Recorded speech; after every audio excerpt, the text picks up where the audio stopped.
Gang, gang, gang, gang, gang, gang, gang. What it do, YouTube? I'm your boy, DJ, and we are back with another episode of Off the Plizzank. Another banging episode, another dope ass episode. I'm sorry for being a little late, you know what I'm saying? But it is what it is. Better late than never, you did. But tonight's episode is gonna be a good one, man, But before we get too far into that, I'm gotta introduce these damn hooligans that's backstage and shit. So they crazy and they be trying to act like they civilized, but they really not. The yings and yangs and all that shit. Look, they just back there smiling. I wish I could see them, man, but I should have just do it random and just had them pop on, so that we just catch them off guard. But yeah, man, y'all know we're gonna have a good episode. I'm gonna bring them on one by one. So therefore, let's start off with the minutes done left. I was about to get her ass. She ran away, and then the other one just ran away from the screen too. Damn, ain't that some shit? Well, I'm gonna start with my day one. My day one, the guy that helped me bring this whole shit together. Since everybody just ran away from the screen, I know he gonna always have my back, even though he get on my motherfucking nerves. Okay, there go my shooter. My shooter came back. But I'm gonna bring my right hand man in the game. And first, how you doing? Peace and pets, Brandon. What it do? Gang, what's up? Everything good tonight, man? That boy got them headphones on. That boy, he said he can hear us tonight, y'all. Ain't no bullshit going on tonight. Ain't no BS tonight. All right, so we're gonna bring this next guy on. I just want y'all to know he a shooter. He a real life shooter. So y'all F around if y'all want to. The man know how to shoot bows and arrows and all that good shit. He might even know how to throw a hand axe. I don't know. I gotta ask him. Y'all welcome to the stage. Welcome to the stage. What up, B? Come on, gang. I have thrown axes before. For real? Yeah, but hey, that shit, I gotta see that, bro. Real talk, I would like to see you do that, bro. There's a place in Leesburg, like 45 minutes away from me, that does it. Oh, that's dope. Yeah, we got Axe Bar right up the street, like 5 minutes away. Yeah? I did the plumbing in there. The bar. Yeah. You talking about like at the bar? Yeah, it's an Axe Bar. Oh, they really have those for real. Like, I thought it was just like a date night thing. I didn't know that was like a real thing. Not the whole place is that. Yeah, the whole place is Axis. All right, and we saved the best for last. The minister motherfucking Herb herself, the princess, the spoiled ass one, the spoiled, just this on my motherfucking nerves. Princess Banner, welcome to the stage. Spoiled as hell, bro. Spoiled as hell. Cause y'all shit, I don't know. You just spoiled somehow. Shit, the only female of the group, so you gotta be spoiled somehow. But no, how y'all feeling today, man? How y'all mental, man? We almost halfway through the week. Thanksgiving is like 2 days away. Y'all ready to get stuffed? It's been a little rough, but I'm getting through it. Yeah, everything good. Everything cool. How about you, man? Long day. Looking forward to food. That big bag status. Banner geeked. Banner geekt. Looking forward to food. Like what? Big bag. Let me stop messing with her before she get mad at me again. Big bag. I didn't even try to say that about you, bro. I just want you to know that. That was not my intention at all. I was not trying to say you had a big back. You don't have a big back. It's probably better for the chat, bro. I'm sorry. I just want to give you a public apology. But before we get into, all the from a private chat. Yeah, the private chat. The private chat. Where the hell is this damn button that I'm looking for? We're gonna run this sponsorship real quick like this here. Shout out to Grey Rider Reptiles, one of the leading share testing brands in this hobby, as well as breeders of the ball python community. They have numerous tests ranging from the elevated one to most like sunset and are growing every day. If you're wanting to find out the genetics of your ball python, just send it in to Grey Rider Reptiles and they'll take care of it. Their website is www.sharetesting.com. Let them know that I sent you. You do. Hey man, Shout out to the unofficial sponsor of the channel, K Joseph. Rising B-list celebrity in his hobby, KG got that all-around great knowledge, and he's also a great guy.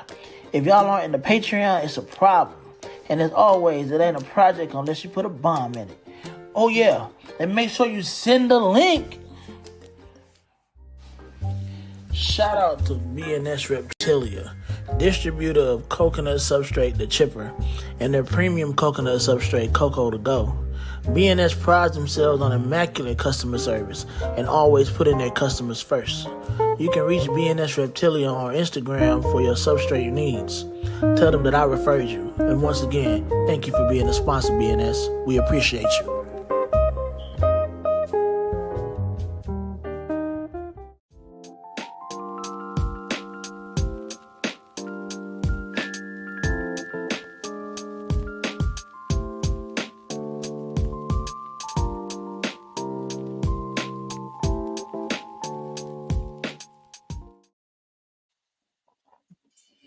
But why you looking like that, Banner? What you got to say? Bro, just watch the end of your sponsorship ad.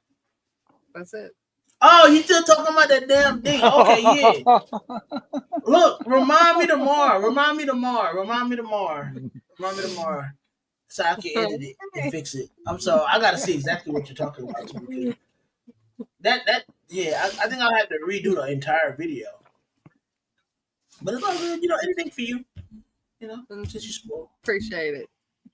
It's for the good of humanity. I guess. But nah, man, yeah, let's go ahead and talk to these beautiful people in the chat, because that's what we do it for. The folks that tune in every week and show us love. You got me, Vance? Oh, first one in. He said he's hashtag Team Keaton. What up, Will? What up, Ro? What up, ugly boy? Appreciate you for tapping in, my brother. Big Bosa. What's good? Pat's back. What up, bro? What up? Appreciate you. Keys, what it do? What up, big bro? What up? Well, I'm throwing Z's. Oh, he was sleeping late. What's good, Mark? Mark? Tapping in, bro. He got the little Ratatouille logo. What's good, Shauna? Miss the next female boss. What's good? What's good, Miss? What up?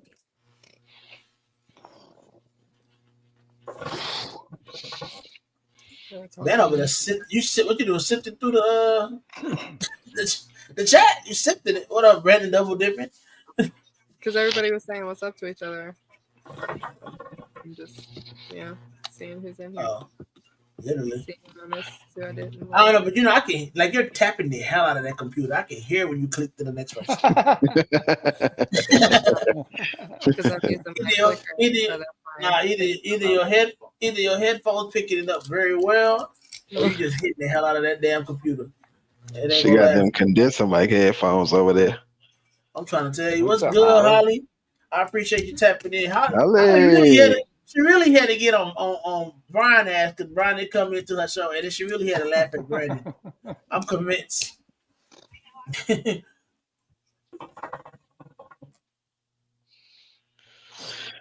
Banner. Man, open your eyes, bro. What's good, Nikki? Appreciate you tapping in. You trying to read? Yeah. So you that smoke that you can't read. So I'm multitasking. Maybe you the chat, skimming through everything. Maybe you shouldn't be doing that green tea if you can't read. If it's caused you not to be able to read. It's not just that, thank you. I have some moonshine too. So. Oh man, I'm feeling real frisky tonight, y'all. Some of that Ohio City moonshine.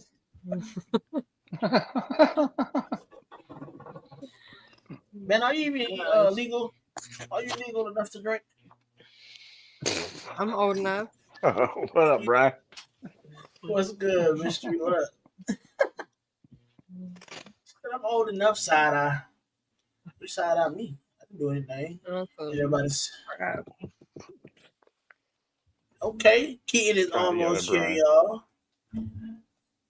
Is he? Hook 'em. Hook 'em reptile having a ball. What's up? Wait, he just hit you. Yeah, he just hit me. You know, we was on different time zones, so he was trying to make it his business to get here. So I told him to take his time. I didn't want him to rush to get home. He couldn't do no accident. Nah. Look, Holly, look what Holly said, bro. Yeah, same. Holly laughing 2 weeks later. Holly still laughing. I ain't gonna lie, that was a good clip, Brandon. You definitely made that. That was a good clip, bro. And it was really the end, because how you put it in the screen at the end, like you was going through hell and hot water to grab it, and then you was just like, well, look, is it a male or a female? What is it? I What still is it? need the results. You feel me? I ain't mad at it, bro. It's a But boy. no, I appreciate y'all tapping in, man. I appreciate everybody tapping in. We will have Keaton on in a few, just trying to give him some time to set up and get on work. You know how that is, man. Y'all know how it is. Y'all got any how y'all season going so far? Trash. Any locks? No locks? Locks. Lots of locks. Trash. Lots of locks. Brandon, why you take trash? Lots of locks. Cause man, the one that I wanted to be a boy is a freaking girl. You sure? Did you get another opinion? Bro, I'm positive. You're 100% positive. I try right now. Try it right now. Yeah, let's see. Let's see on camera. What is it? Because I can always use girls.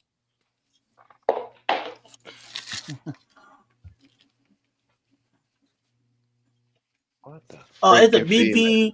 black pastel, yellow belly, hypo, and ultra male. Yeah, it's a freaking female, bro.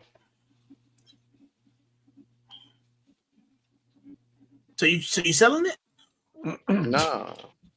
I'm saying you just gotta pivot a little bit. Hold You on. gotta pivot a little Right bit. down. It'd be alright. I mean, I could definitely use something like that. What you gonna put scramble in? Yeah, stop. Hello. More hypo. That's that name. What's good, Justin? Appreciate you tapping in, brother. Up? Let me see if I can turn you blue, man. I'm gonna have to smurf you. He can sex snakes, but he can't sex the ASFs. Yo. Yeah, that's a female. Oh, look at the look. Yeah, bro, that's sex glands, bro. That's a female. It's sex glands. Yeah, What you talking about? The red? Nah, I'm talking about the sink glands. It's a freaking female. Why you didn't sex it when it first came in? Just to verify. I believed him. And that she mean. Yeah.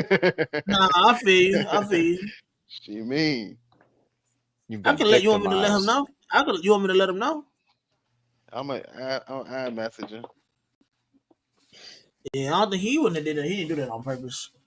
Oh, I already know. If he knew, or if he thought, he would have. Yeah, he probably would have kept that shit. Yeah, it's supposed to be a boy. He was supposed to be a boy. It's supposed to be breeding. What is it? Yellow belly, black pastel. Yellow belly, black pastel, hypo, ultra. Yep. So yeah, that was supposed to be running through the collection right now. Damn. But instead, you're gonna run cryptic through it. Hypo GHI. So yeah, that It's definitely like an upgrade in my book. Yeah. But he got so many but look, he got so many females. But he got a lot of females in that project now. I mean, you got a lot of females in the project. That's what you wanted, bro. I have all females in the project. You have no males, huh? I have no males. I have no males at all whatsoever. They just make your hits. That was his purpose, to make hits. Put the hypo in it. What you just need? You need a head, ultra male, and it need to be double head, right? Double visual would be nice. Yeah, so he was going to the double head ultra male hypo to try to make the double visuals. So I can have a double visual male with black pastel in the ultra male. Bring out the sand boas. Bring out the sand. That sand boa is gone. I'm lying like shit, but that sand boa is gone. Just because you don't want it doesn't mean it ain't still living there. That motherfucker is a wild caught animal. Y'all can miss me with that shit. The more I think about it. But yeah, I just want to get the black pastel into the Ultra Mill mainly. Damn. Yeah, But maybe give you a little time though to pick up a double visual mail. Yeah. Man. Yeah. Bosa, they gotta go. How y'all get back on the sand ball? Get back on the sand ball. Dude, it's not going anywhere, bro. That's crazy. It's just not. It's a part of who you are now. It's crazy. So I gotta get bit. Just like the spoon. Just I don't even understand that, bro. That is so crazy to me. It's attached. Most of them be giving me nicknames, we should bro. Rewind to last week and lessons on how to handle a snake bite. Oh, well, Craig, you just gotta cuss at a distance and come back. Craig was a G with it. He was just like, fuck. The snake just pissed on him, bro. I was like, I thought he got shitted on too. Nope. Man, full-blown munching. This man ain't been here 5 minutes and he already cracking jokes. Let's go. Yeah, man, you fit right in with the OTP fam, man. I appreciate you tapping in. Man, already cracking jokes. But y'all do me a favor. Y'all please make sure y'all hit that like button, man. Hit that subscribe button. And definitely share this out, man. So we can continue to grow our reach, grow our following every day, man. We do this for fun.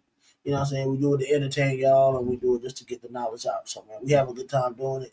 And we just want to continue doing it, and reaching out to more people in the hobby. I appreciate y'all for tapping in for sure. Bosa laughing. Everybody just laughing. I did pick up a bunch of boas over the weekend. Oh, yeah. Show some boas off while we they were quarantined. Yeah, they're in quarantine. Okay. So 2.3 breeding dumerals and a boa that's hypo. That's huge. I don't know what the fuck those things are. The localities. It's just a big ass boa.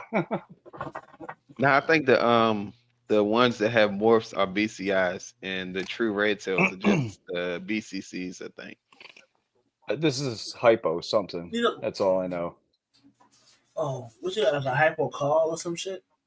I have no idea, dude. It's a really nice looking snake. If it wasn't in quarantine, I'd show you because they're actually a pretty show. But the one female dumeral has got to be 7, almost 8 foot long. She's a beast. Dang, that's crazy. That's the red one I showed you in the picture.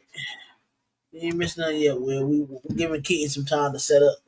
He just got home from work, so some time to tap in. But I can't wait till mine gets around that size. Officially have 1.3 breeding dumerals and a male growing up behind to replace the male because he's old. What's good, Supreme Gecko? That's a dope logo. Appreciate you tapping in. Okay, nice, we got the man. Let's go. We about to get this show on the road tonight, y'all. We got the man with the plan tapping in with us tonight.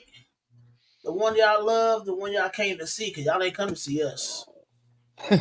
Let's welcome to the stage Keaton of Hook'em Royals. I'm about to say Reptiles. What's good, my man? What up? What's going on? What up? Let me blow you up real quick. There you go. Everybody been waiting on you, man. We had to do a little crowd control. They were getting a little rowdy in the chat. Yeah, I'm sorry about that, man. I didn't realize. I forgot to ask what time zone y'all are in. So whenever I text you, I was like, man, dude, I'm not next to the house, man. Oh nah, you good, bro. I ain't no problem. I meant to tell y'all too, man. Shout out to Charlie. I think it's Charlie's birthday. Happy birthday, Charlie. Hey, happy birthday, Charlie. Popped up on my Facebook today, man. Yeah, man. Shout out. Y'all make sure y'all get y'all shares tested with Charlie, man. If y'all ain't getting them tested with Charlie, definitely a sponsor of the show. But they said turn the phone sideways, kids, so we can see the full screen. All right. There we go. Yeah, let's get into it. So, y'all ready to get this show going? For sure. For sure. All right, so Keaton, it's Keaton, right? I don't want to say your name wrong. What up? Oh, Yeah. Justin. Justin, my All man. right, cool. That's who Justin We is. let everybody. You gonna go ahead and get the whole spiel. Let everybody know who you are, what you do, and what's going on that side of town, my brother. Take it away, Man. So my name is Keaton. Started Hook'em Royals. Probably 2.5 years ago, 3 years ago now. And just I have a love for reptiles, just like all you guys do. I bred snakes when I was before high school. I actually didn't breed them. I just did it like to keep them, just for the species. And had probably 25 snakes or so before I went into high school, and just got too much. Played a lot of sports, so decided that needed to sell them. Actually, sold my collection to Bill Stiegel, which if you Texas people are around, Bill. I sold my collection to Bill when I got out. And then time went by, went to college, came back. And I was like, you know what? I want to do something on my own. I wanted to start something. So started up a pressure washing business, bought a trailer, started doing that. And then I don't know, I felt like I was missing something. I started looking back on YouTube again, watching Canova, watching Justin, watching Billy, watching all these big guys. And I was like, man, that seems interesting again. So then just started getting into it. I actually had and I want to say ex-friend. It was a buddy of mine from high school, and I actually sold snakes to him, and he still had snakes. So kind of reached out to him, asked him, I was like, hey man, because I actually sold him my first ever snake that I had. His name was Slick, and it was I loved that snake. I sold that snake to him, and I reached out. I was like, hey man, do you still have that snake? Still in your collection? He said no, but I'm still breeding somewhat and keeping. So ended up going out to his place, chatting it up with him. Kind of getting back into it a little bit, getting my feet wet. Got a few snakes. Didn't really have a plan. And then I kind of realized, like, hey, I want to do this. I want to do this somewhat right at the time, what I thought was right, and put some money away that I had invested that I was going to put into a real estate property, and ended up spending, I don't know, maybe 20 to 25,000 of my money in buying into some snakes. And yeah, the rest is history, man. Just been slowly growing, and it's been getting bigger and bigger. And I got really lucky this season. This is my first season that I think I've actually got actually good quality snakes. Like I've held back, I don't know, maybe 5 or 6 snakes over the last 2 years, but nothing much. I didn't really hit what I wanted. This season, I kind of got really lucky on a lot of stuff. So it's nice to actually finally have some sort of luck. After breeding for 2.5 years, it feels good. I definitely understand that. Yeah, it's been a long journey for sure, but I'm just getting started, and I'm happy to be where I am. I can't complain. I mean, at the end of the day, it's one of those things that's you got to grow. And I mean, I'm at the point now where this end of this year, it's going to be a big push for some awesome stuff for sure. For sure, bro. Definitely wishing you the best of luck when it comes to that. I appreciate that. Our guys, definitely gotta hope the our guys are definitely in your favor. But I've been watching you for a little minute, even before reaching out. So I'm already hip to what you got going on over there. You know what I'm saying? So what up, Wiz? But what up, Wiz? So what's the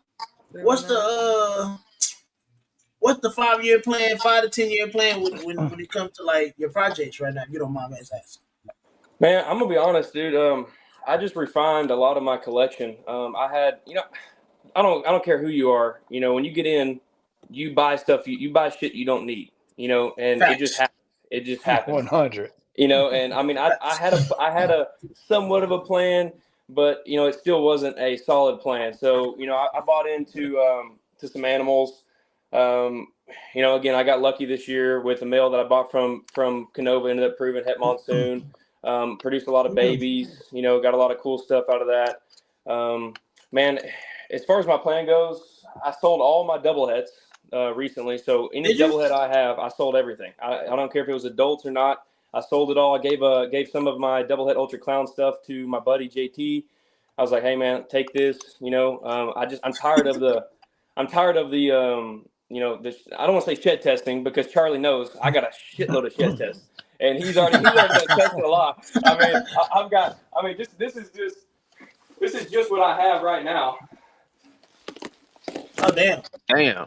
So that's not even, Man, boy, them jumps out like poker chips. for real. And that's not even including. Charlie's looking at that like, oh damn. But dude, I mean, that's not including probably another, I would say, 70 tests that I need to send off that haven't shed yet. I got a lot of tests, so I was tired of that. Like I got lucky this season, on some animals, and I was like, you know what, no more. I'm not gonna. I mean, I'm still gonna have to shed test, obviously, but not to this extent. I'm not gonna shed test one animal for 6 things. I mean, or 5 or 6 things. Like it's just a lot of money that I'm wasting. Yeah. So you trying to get more like visuals, like visual stuff, basically. Yeah, so I basically already had all the visual hets or even double visuals growing up in the racks. Like I hit some really cool DG Krypton combos that were females last year that are adults now. I hit some really cool like hypo het clown stuff, and then I bought a couple double visual females and then some big visual het females.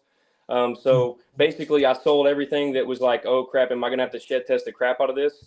And I sold it. So the only thing I have in this collection now, after I picked up my racks, is basically either visual hets or double visuals. And I'm just like, hey, look, for this collection, what I have right now, I'm not jacking with double hets right now. I mean, don't get me wrong. Like double hets meaning stuff that I can buy. Some of this stuff, like if you produce some combo, crazy double het monsoon clown female that you can't buy, like obviously I'm going to keep that. But just like double het DG clown stuff and double het ultra clown, like that stuff to me, it's nice. And I'm not shitting on it at all, but it's too much shed testing for me. Too many babies that I'm gonna have to drop that I don't need. Yeah. I got you. Yeah. You're trying to narrow it down and be more specific with what you got going on. Yeah, Makes sense. I mean, it's been good. Like I said, I sold a lot of snakes, man. I probably sold, I don't know, maybe 40 snakes or so between adults and babies, and I'm still probably selling a couple more babies, just trying to weed through them as I shed test them through Charlie and stuff. And I'm gonna get down to just the really, really high end stuff. And then later this year, I've already got a couple of really big moves that it's gonna be pretty nice. I don't want to say too much, but I'm picking up a collection. I'm picking up some really crazy hypo DG puzzle stuff. Picking up some stuff from Justin over at Canova. Picking up, actually getting in some hognose. I'm gonna start breeding some really high end hognose. And then also I bought in some really high end knobtail geckos that I haven't shown on the channel or anything, that I've just been kind of trying to figure out how to keep them. How all that goes. From now on, I think it's going to be super high end ball pythons. What I call super high end, again, that's all depending on if Justin got in here, his super high end and my super high end are going to be completely different. But super high end ball pythons, and then really high end knobtail geckos, and then a smaller collection of high end hognose. That's what I'm gonna shoot for in the next couple of years. I respect it. What's considered a high end hognose? Like, man, I'm learning a lot about the species right now. I'm actually going to fly to Miami later, or actually early this next year, and I'm going to learn from a guy. He breeds 4 different, the species of the hognose. And man, he reached out, Western and all that type stuff. Yeah, we reached out, and man, he was great. Loved talking to the guy. He actually has a buddy that lives 20 minutes from me that he's visited a couple times, and he wants to move. And I'm telling him, like, hey man, my end goal is to open up an exotic pet shop around here, because there's nothing.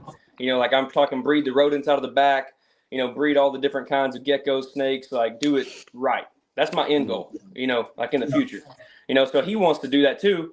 And we got to chatting, and he's like, hey man, you seem cool. Why don't you fly in when they come out of brumation? And I think it's February, March-ish. He's like, why don't you fly in? He's like, I'll show you everything. He's like, you seem cool. You seem down to earth. I'll show you everything you want to know. I'll teach you everything. And I'm like, shit, man, I can't pass that up, that's good people to have around, man. Yeah, I'm about to say, that's what we love about the hobby, man, is the people. Mm-hmm. You know what I'm saying? Like without the people, you can't do none of it, bro.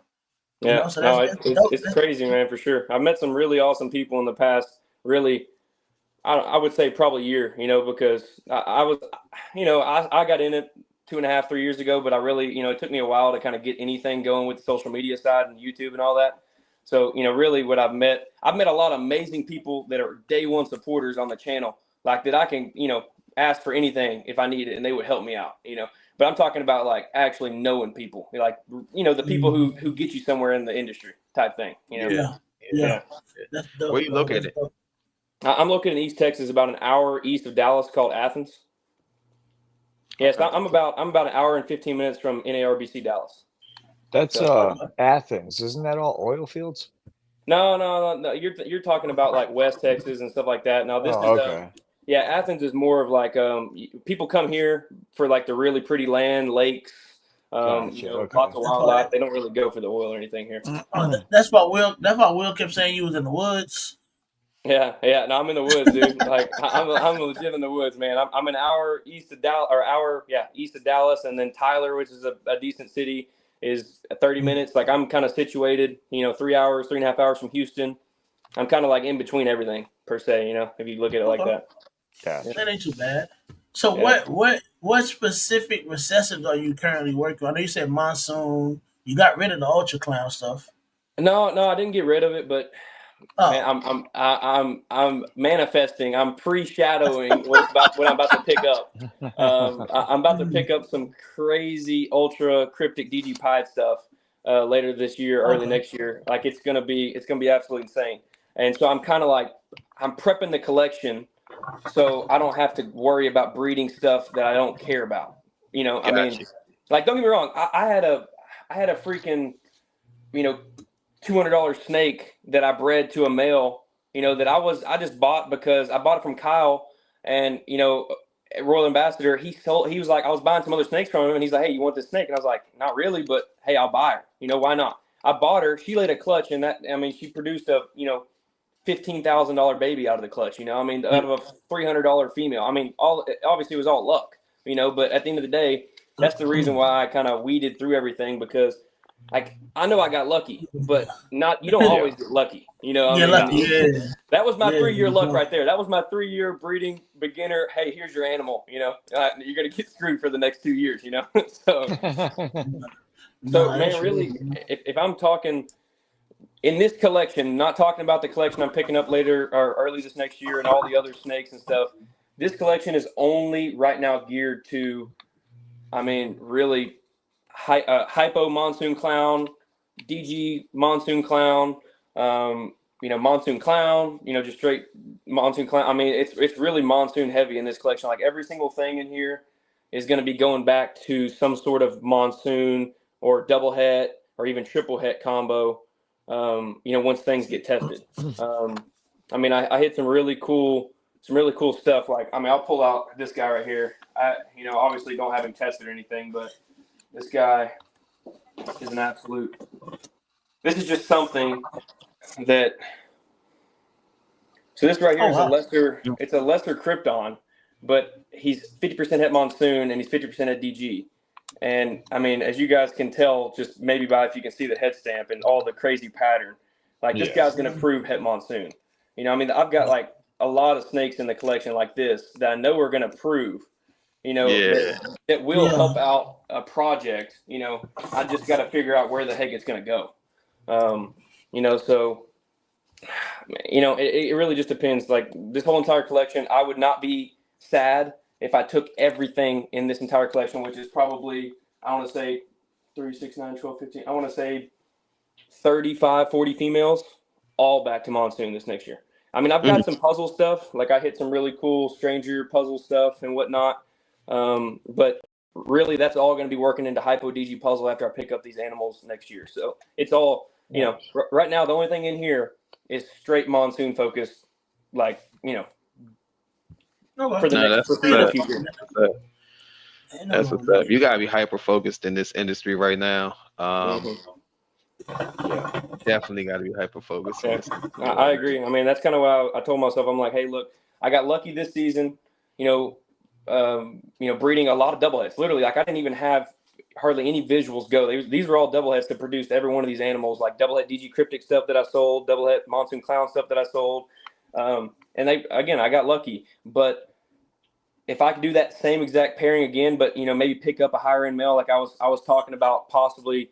I was talking to Justin over Canova, and he had a Leo Monsoon het DG male, and obviously it's a good chunk of change. But if I could pick up a male like that and maybe some other sort of male and run that back to some of these adult females and just use my ultrasound really, really well, and just really dial into the really high end females that I can get, man. Like I think I could really set myself up. I feel like you set up already.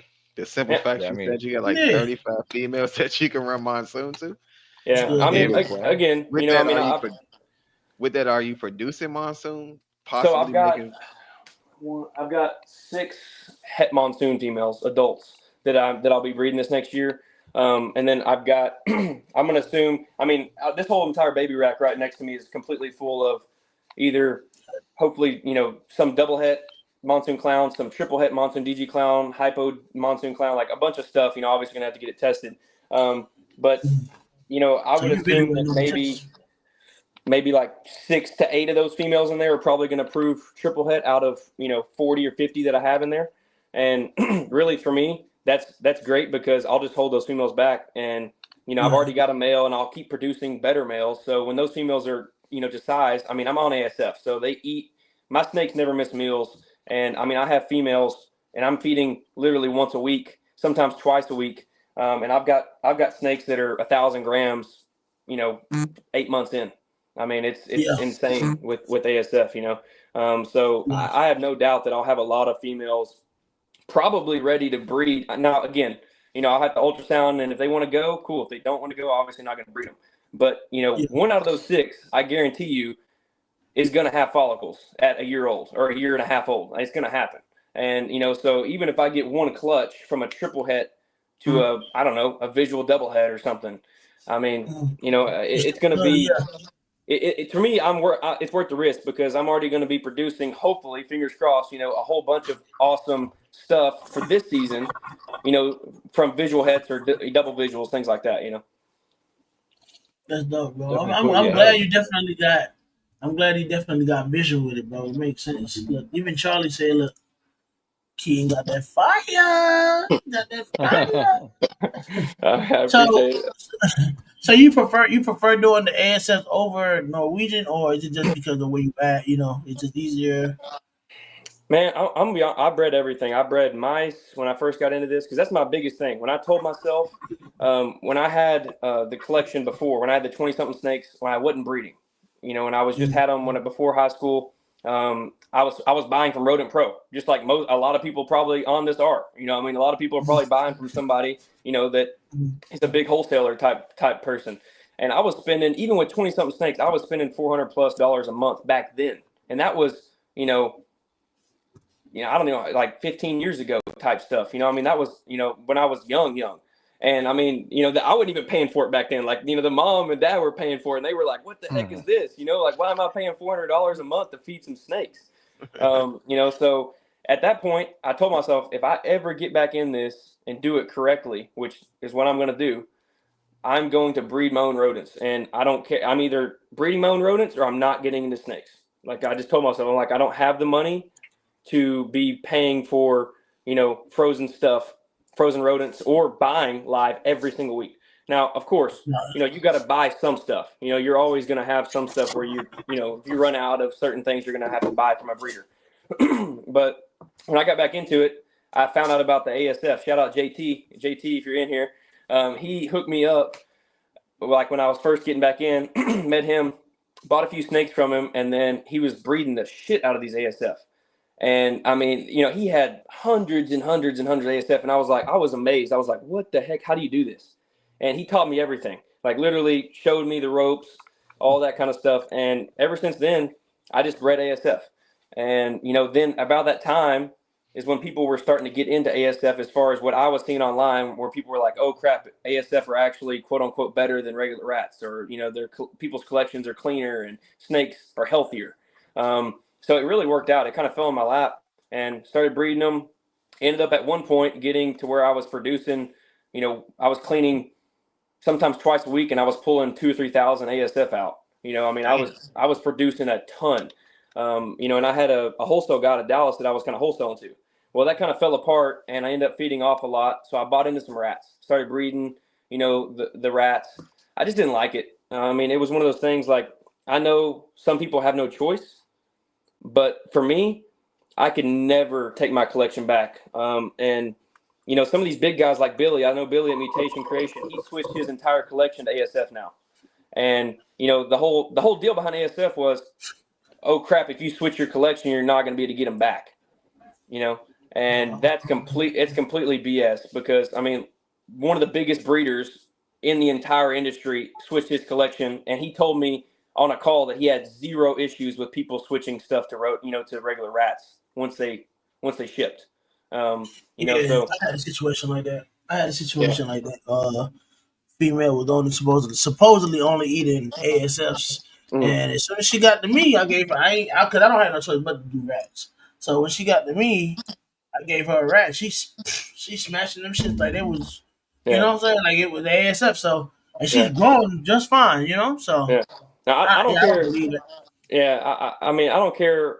An animal's an animal, and if an animal gets hungry enough, an animal's gonna eat. I mean, it's like you. If somebody starves you for a week, you're gonna eat whatever the heck you get put in front of you. I don't care what it is. You're gonna eat it. It's the same thing with the snakes. Like I tell people all the time, if they comment on my Morph Market stuff and like, oh, is the snake on ASF? And I'm like, yes. And they're like, okay, well, is it gonna switch? And I'm like, when you get this snake, give it a week to get climatized or whatever in its new area, and I guarantee you the snake will eat. But if you go home and you put the snake in the rack and you try and feed it right then, the chances are it's probably not going to eat for you. Especially when you're throwing it something completely new that it's never ate before. Yeah, and it's probably stressed out and traveling and stuff. So. Yeah, I don't know about that. I don't know. Like I'm everything I got, no matter if it was on ASF before, on mice before, whatever it was. Once I put in the rack, the next day, 9 times out of 10 it eats. Yeah, and I'm the same way. Mine do too. But I just tell people that if they're worried, if they're worried about the whole switch to ASF or switch from ASF, I'm like, all right, cool. If you're worried, then just give your snake some time, let the snake get hungry, and then feed the snake in a week. I mean, it's not going to hurt it. I mean, I know you guys. Yeah. If a male goes off food a lot of the time. I mean, yeah, some males don't, but a lot do. I mean, some males will go off food for 6 months in the middle of the breeding season. Man, I had a male. He ate twice the entire year. Yeah, exactly. Yeah. Didn't lose weight. I stopped trying. I was like, bro, you're not gonna eat. Like, I'm not even gonna try right now. Yeah. Wait another month. Try another month. Didn't eat. I was like, all right, I know what it is. So yeah, you can move them to a new location, stuff like that. Then they'll get back on food or whatever. But they snakes, man. Like you said, they're gonna eat if they're hungry. And that's the first. I mean, I look at it as it's two different type of people. You have breeders who have multiple animals, so we understand each animal is different.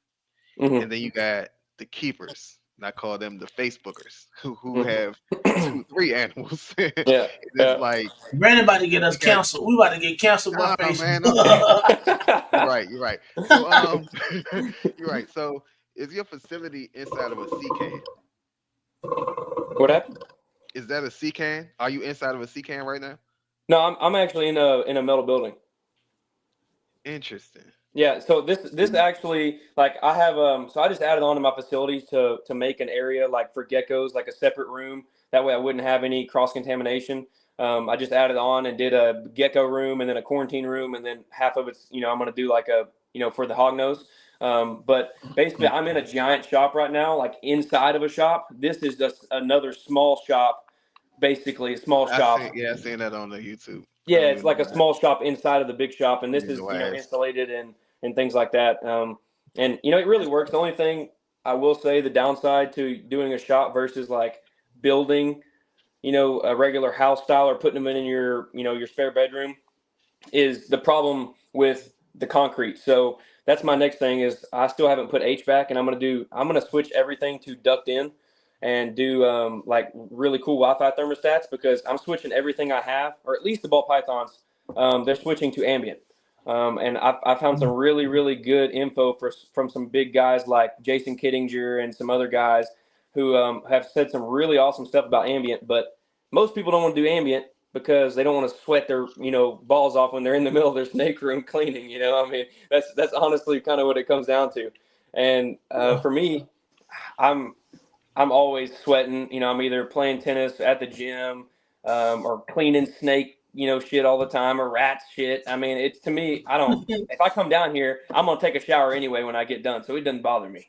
You know. Gotcha. Gotcha. But yeah, so I switched everything, or going to switch everything to duct in, pull my mini split out, sell it, and that way I can really dial in all these rooms. But really, the only thing is HVAC and flooring, because I'm on a concrete floor, and so all my humidity just goes whoosh, right through the concrete. It's either 100% or it's 0.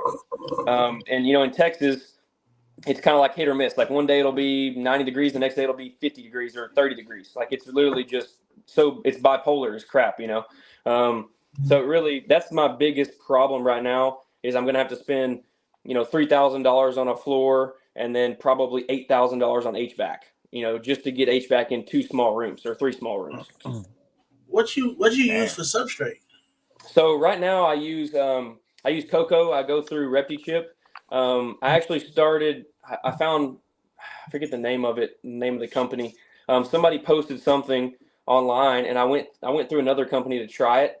It was like another cocoa company, but it was a different style of cocoa, I guess.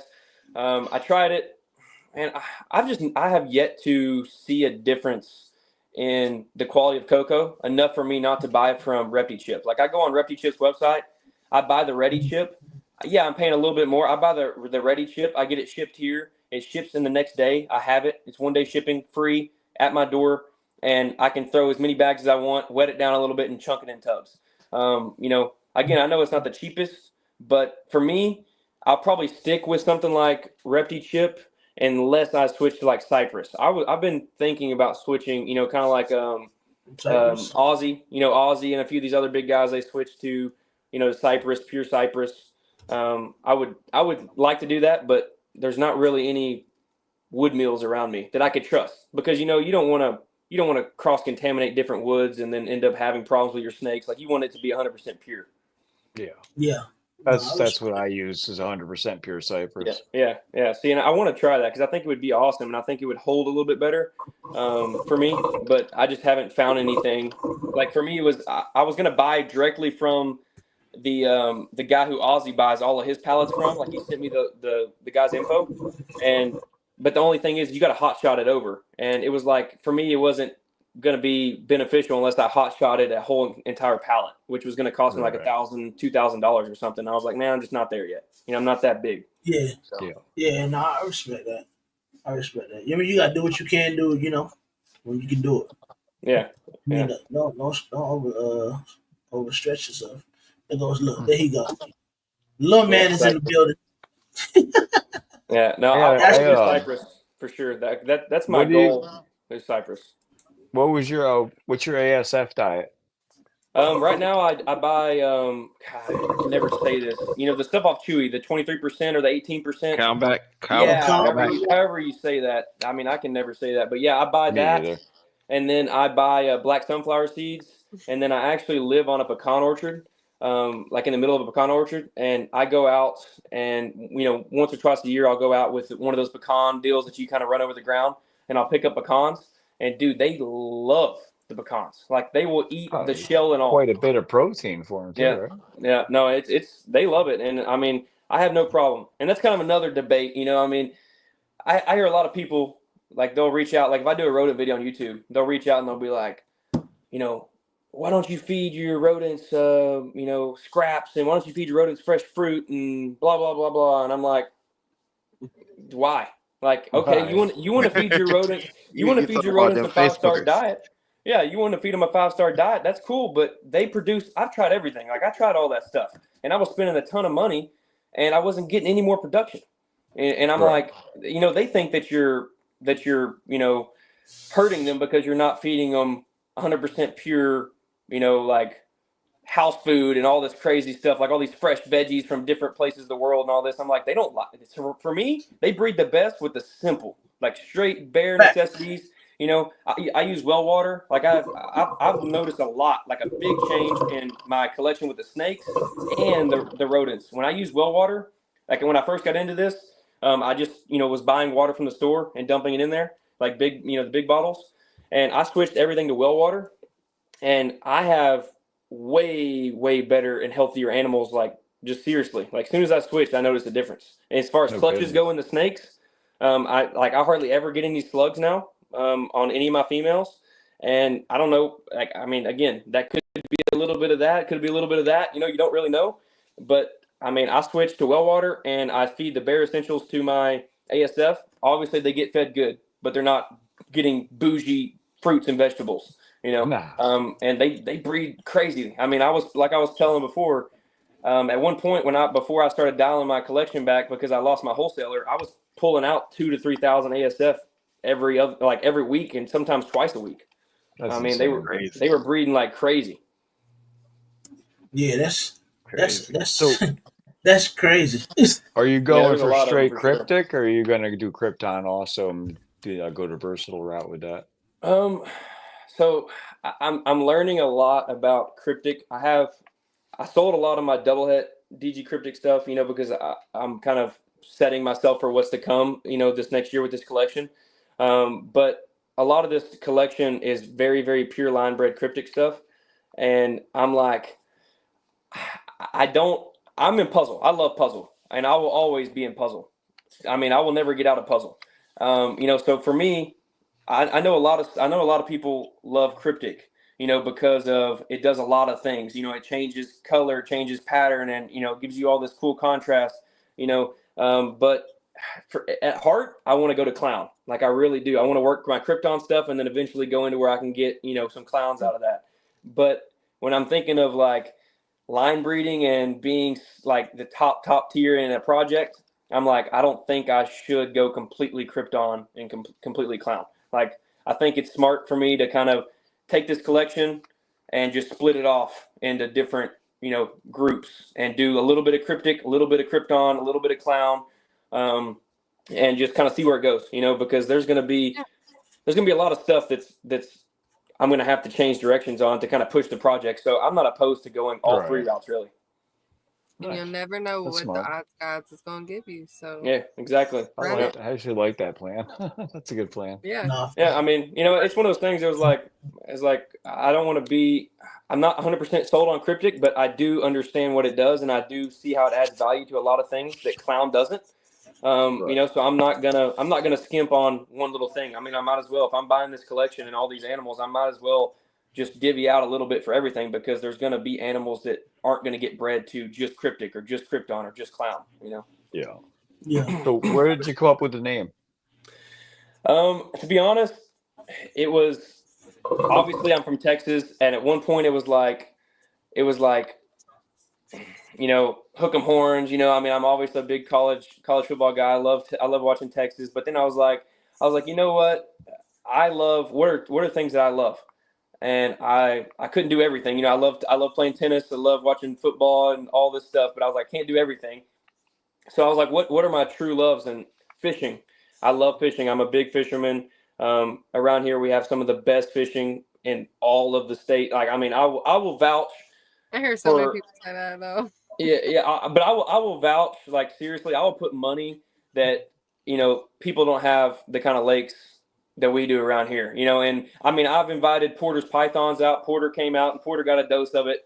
I'm trying to get Ozzy to come out. I'm trying to get some of these big names to come out and see, because they love fishing. But when you get out here, man, it's different. It's a different beast. Like, I don't even call it fishing. I call it catching. Like, it's just it's one of those things. Like, it's different. It's just different. So I love fishing, and I love snakes and reptiles. That kind of stuff. So I was like, all right, cool. Let me just think of something up. And I was like, at first I was like, oh, people are going to take this the wrong way. Like, I'm hanging a freaking monsoon ball python off of a hook in the middle of the lake and catching a fish. But the more and more I posted about it, people were like, hey, that's different. Like, that's cool. Like, I mean, we're not looking at it like, oh crap, you're abusing some sort of reptile, or trying to think about that. We're looking at it like, hey, you added two things and made it look cool and grab somebody's attention.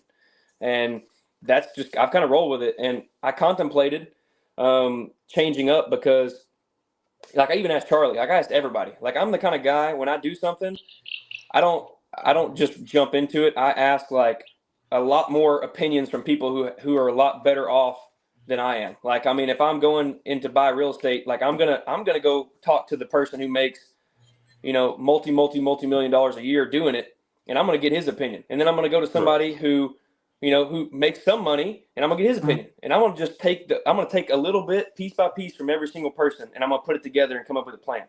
And that's just kind of how I am. And like I said, I've asked Charlie, I've asked Justin, I've asked Jason Kittinger, I've asked Billy. I mean, there's lots of other names that I'm forgetting that I've asked about this collection and what I want to do. And it's one of those things where at a time I was thinking about changing my name because more of a household, like big business type feel, but I'm sitting here thinking, I'm like, people followed me and subscribed to me on YouTube and followed me on Instagram because I'm Hook'em Royals. I'm something different. I'm not like the logo's a little different than everybody else's. And, the story, like the way I do my videos, it's not like everybody else's. Why would I, change something that's already somewhat of a name? Like, again, I mean, I'm not big, I'm not huge, I'm not saying I'm big. Like, I've been in my own lane. Like, I've been kind of like under the radar, which I like that, at least for now. Like, when I get all these animals next year and I start spending some money, like I go out and get my website built for my rodents, start shipping frozen thawed ASF, getting all these things. I mean, well, then I'll start marketing myself more. But I've kind of, flown under the radar, so to say. Start flexing a little.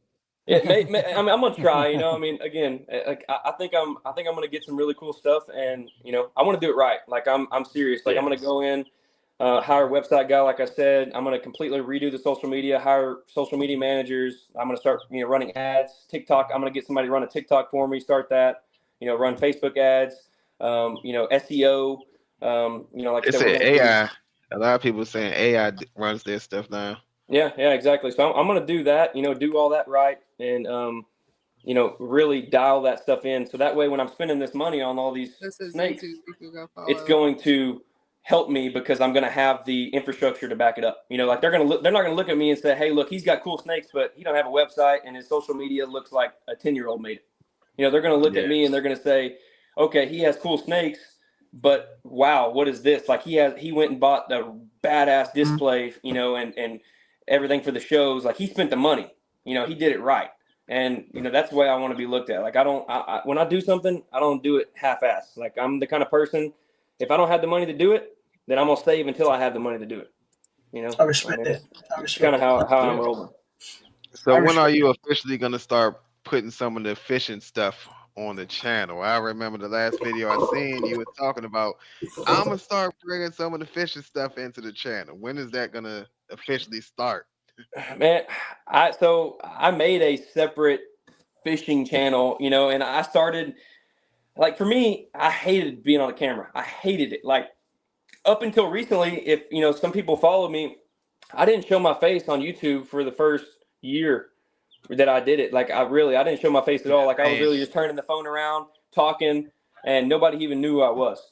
And then up until recently, like, I don't know, maybe like 8 months ago, I got a new DJI camera and I was like, all right, cool. I'm going to see this. And I still hated it. Like I deleted so many freaking videos of myself looking at me. And I was like, dude, I can't do this. I was like, I can't put my face out there like that. I look stupid, Who am I talking to? I'm crazy.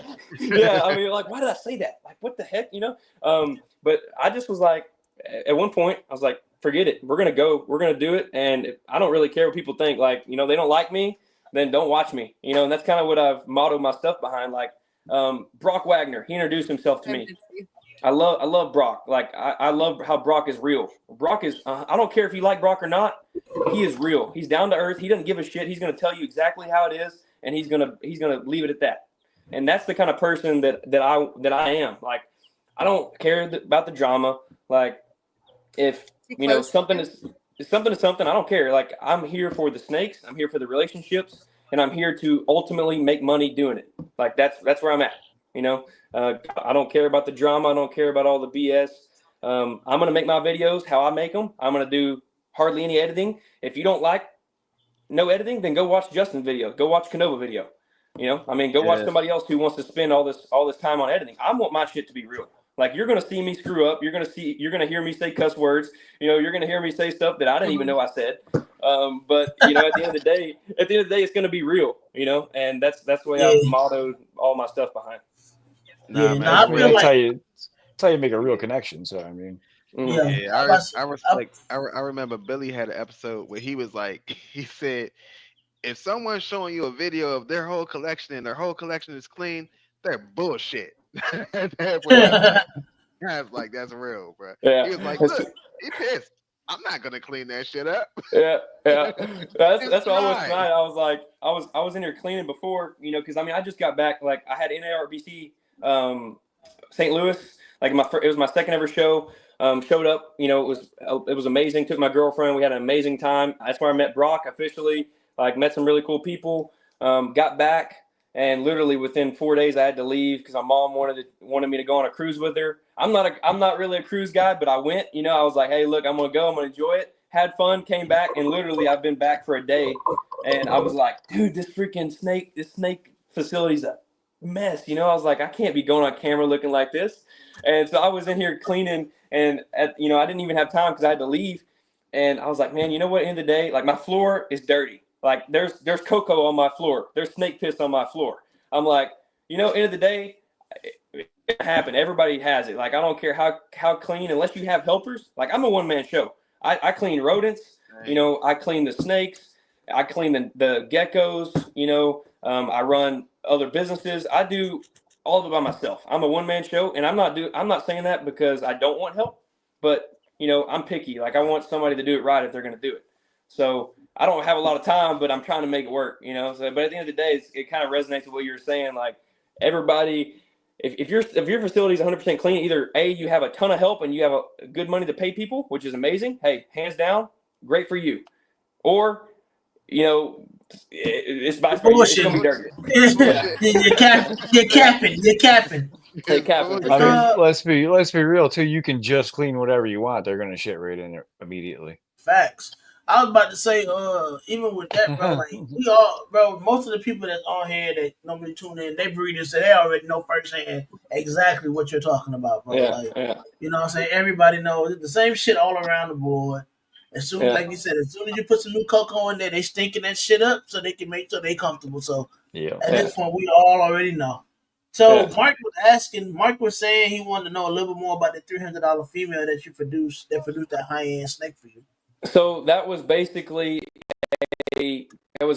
just a double het clown pied female. Okay. And as you guys know, double het clown pied females right now are basically worth about a penny on the table. I mean, when you're talking about the snake market, they're not worth hardly anything right now. I mean, you can get an adult proven, like, I think I sold that female when I was getting rid of all this stuff. I sold that female for $150 plus shipping. Like, damn. I mean, and like, I had her listed for $300. Nobody wanted her. So I was like, hey, I don't need her. For me, it's a deal of, I breed my own rodents, but I still have to pay for the food. So I've done the average where, I've got some paperwork that I wrote down at the house to, to kind of work it out. And it cost me, like, if you truly don't have a connection for ASF and you're buying an adult large or jumbo ASF around here, you're spending anywhere from $6 to $8 a piece. Wow. That's where it's at here. Like, people charge an absurd amount of money unless you have a connection. So let's just take an average. If I take $5 for one ASF, I feed my adult females when they're breeding 2 times a week. Like, they'll get a lock and they'll get 2 meals, two large ASF. And so that's $10. So you do the math. You take $10. That's $40 a month. Exactly. And you add that up, all of a sudden I'm feeding that female more than what she's worth. And I'm not the kind of person, which is another argument that I kind of went on Instagram and kind of, talked about yesterday or the day before, was maintenance feeding. Like, I've met some people that have been maintenance feeding. I've seen on Morph Market. I'm not the kind of person to do that. Like, I'm going to feed my snake like it's a holdback, and I'm trying to get it big to breed it. That's what I'm going to feed every single snake in this entire collection. Like, I don't look at it and say, oh, this one's being sold in 2 weeks. Like, I'm not going to give that one a rat. I'm going to save the money. Like, no, I'm not doing that. So for me, she outweighed her price to value ratio, I guess you could say, some sort, like, how you want to say it. Like, she was already here. She already laid a clutch. I put, she laid her clutch. I put 300 grams, 400 grams back on her. She was looking good. She was healthy. She didn't really lose a lot of body weight when she laid. And I put her up and I was like, hey, look, if I have to come down on this price for less than what I bought her for, I'm not hurting, because at the end of the day, she produced a clutch of 9 eggs that, are absolutely insane. Like, I was the luckiest, I've ever been on a clutch. So, it's to me, it's all about valuing the snake. Like, if the snake's worth $200 and she laid a clutch for me, she's already made her money tenfold. Why am I feeding her after she's healthy again? Why am I feeding her if I'm not going to keep her and breed her again? Like, I'm just wasting money, for me, it's like, yeah, I may breed them and I may breed a lot of them, but at the end of the day, I sell the extras that I don't feed. So it's either a paycheck for me, that's either a $5 bill in my pocket, or it's a $5 bill on a snake that's already been fed over her $130 worth, So, I kind of play it back and forth when I'm looking at selling a snake versus feeding it. So, question with you saying that, because I was just talking to someone else about that same typical topic. So you had her listed at 300. Someone offers you 150. You're looking at it at the same sense that I would look at it. I turn you down and say no, and then end up feeding this snake another 150 just to sell it in 3 months for 150. I just lost. Yeah. So do you look at your higher end investments in that same type of manner, or do you look at those as I'll rather keep it than let it go? I don't know. Like, that's kind of what I'm like on the ropes about now. And back to that female. So that female produced a let's see if I can pull him out without him biting me in the face. If he bites you, it's perfectly fine. Yeah, well, he's already. So this right here. Holy shit. It's hard to see because I'm on a freaking phone. I need to get my setup. But this right here is a spot nose stranger. I thought it was yellow belly, but Charlie proved me wrong. It's a spot nose stranger clown. He's double het monsoon pied. And for me, it's like this snake. I'm on the same fence about, because that snake can push me forward in a lot of projects.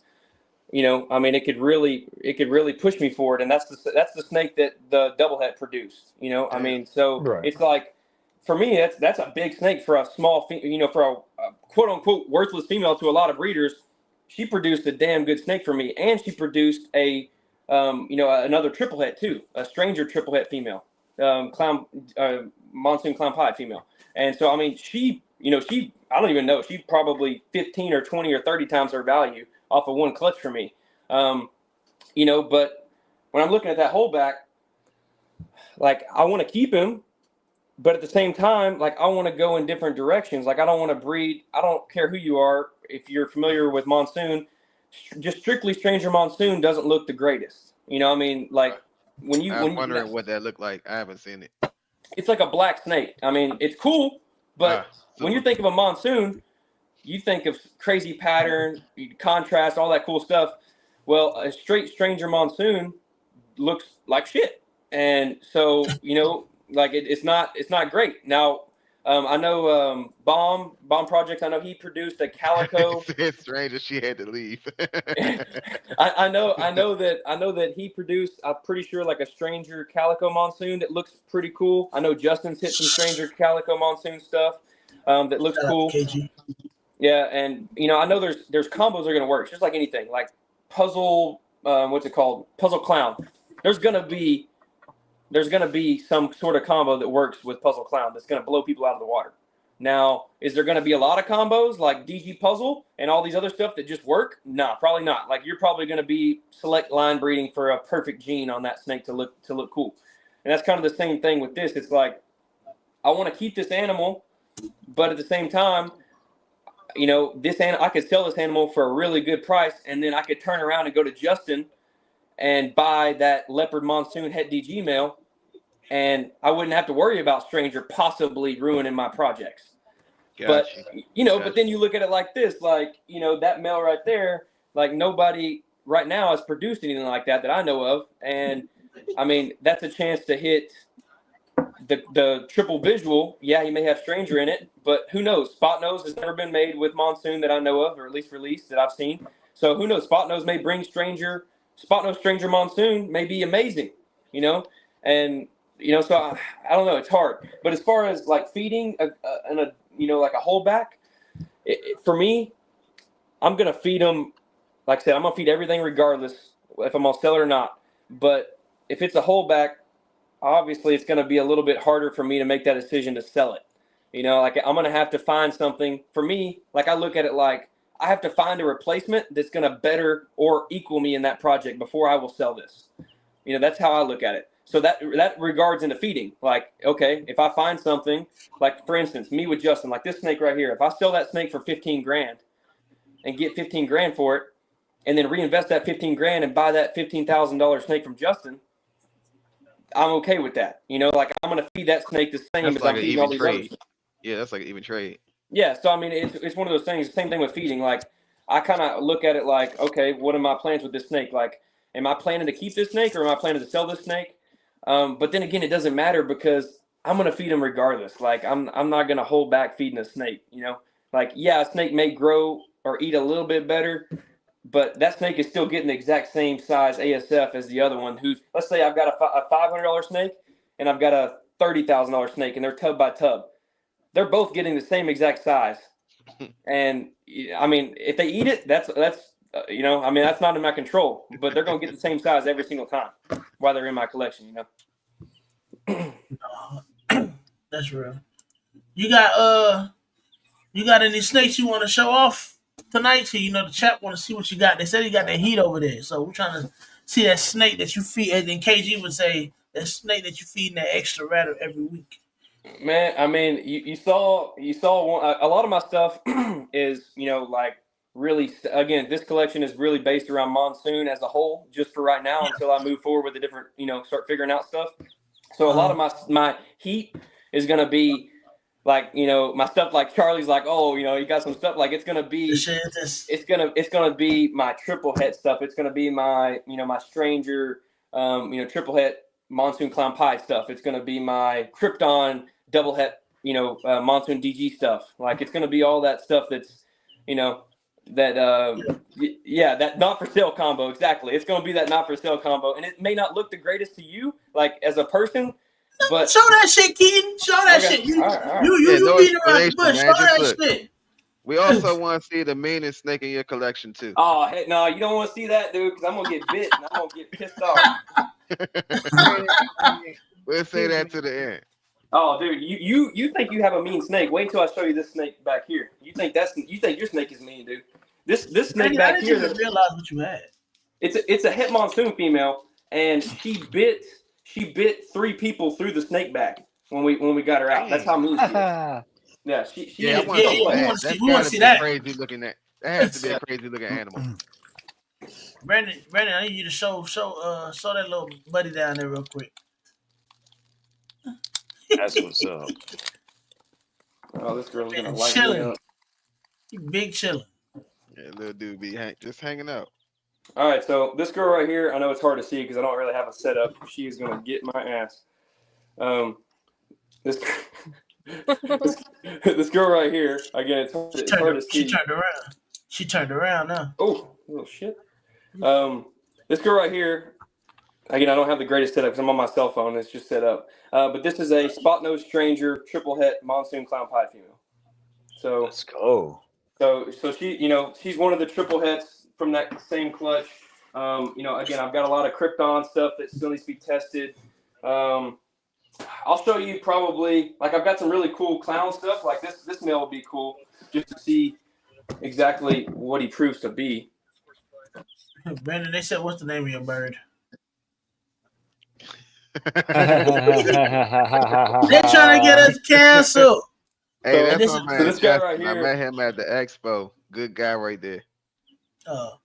This guy right here is just a visual clown, and I think he's going to prove het monsoon, and he's 50% DG. So I've got a lot of stuff like this, that's going to need to be tested. Side pattern is nice though. So do Yeah, you again, do a lot you of this stuff. notice with you working a lot of monsoon and het monsoon? Do you notice the difference between your het monsoons that you know are het monsoon versus the Oh yeah, ones yeah, you do? 100%. I'm trying to Okay. figure out how to change this freaking camera. Or I've never used this. This. I try to turn the camera around. Yeah, I'm trying to figure out how to turn the camera around. Let me see. Stream, so I can show you guys. Um, Ain't it, I don't know if I three can. buttons? I think it's No, three. you. Let me see if I can turn it this I way. ain't- Let me see. I don't know if I can or not. No, it's not looking No, like you you'll be can. you're I able to don't turn it know. around. You're able to turn it around. I just can't Buttons. remember. I'm trying to think. It'd be a lot easier if I could turn around and just show you guys some snakes. I'm like looking on here and I'm not seeing. Let You me see gotta go to settings. actual. If you go into your settings on the actual Oh, okay. Back StreamYard, camera. yeah, Back triple camera. yeah, There Okay. you All go. right. There we go. there you go. Okay. All right.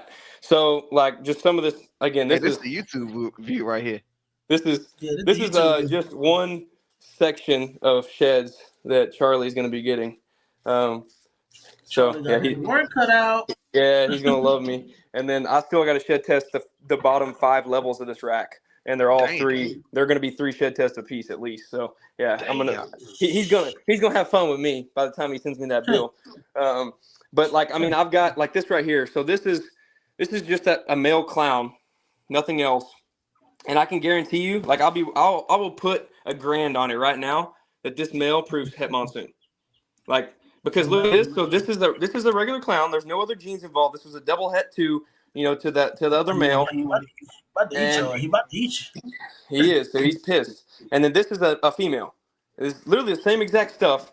And I can guarantee you this female on my left is gonna prove het DG.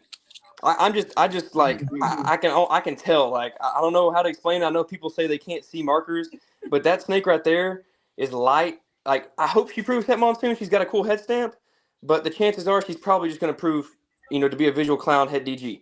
This male right here, it's gonna be a toss up for the het DG, but I guarantee you he's going to prove het monsoon.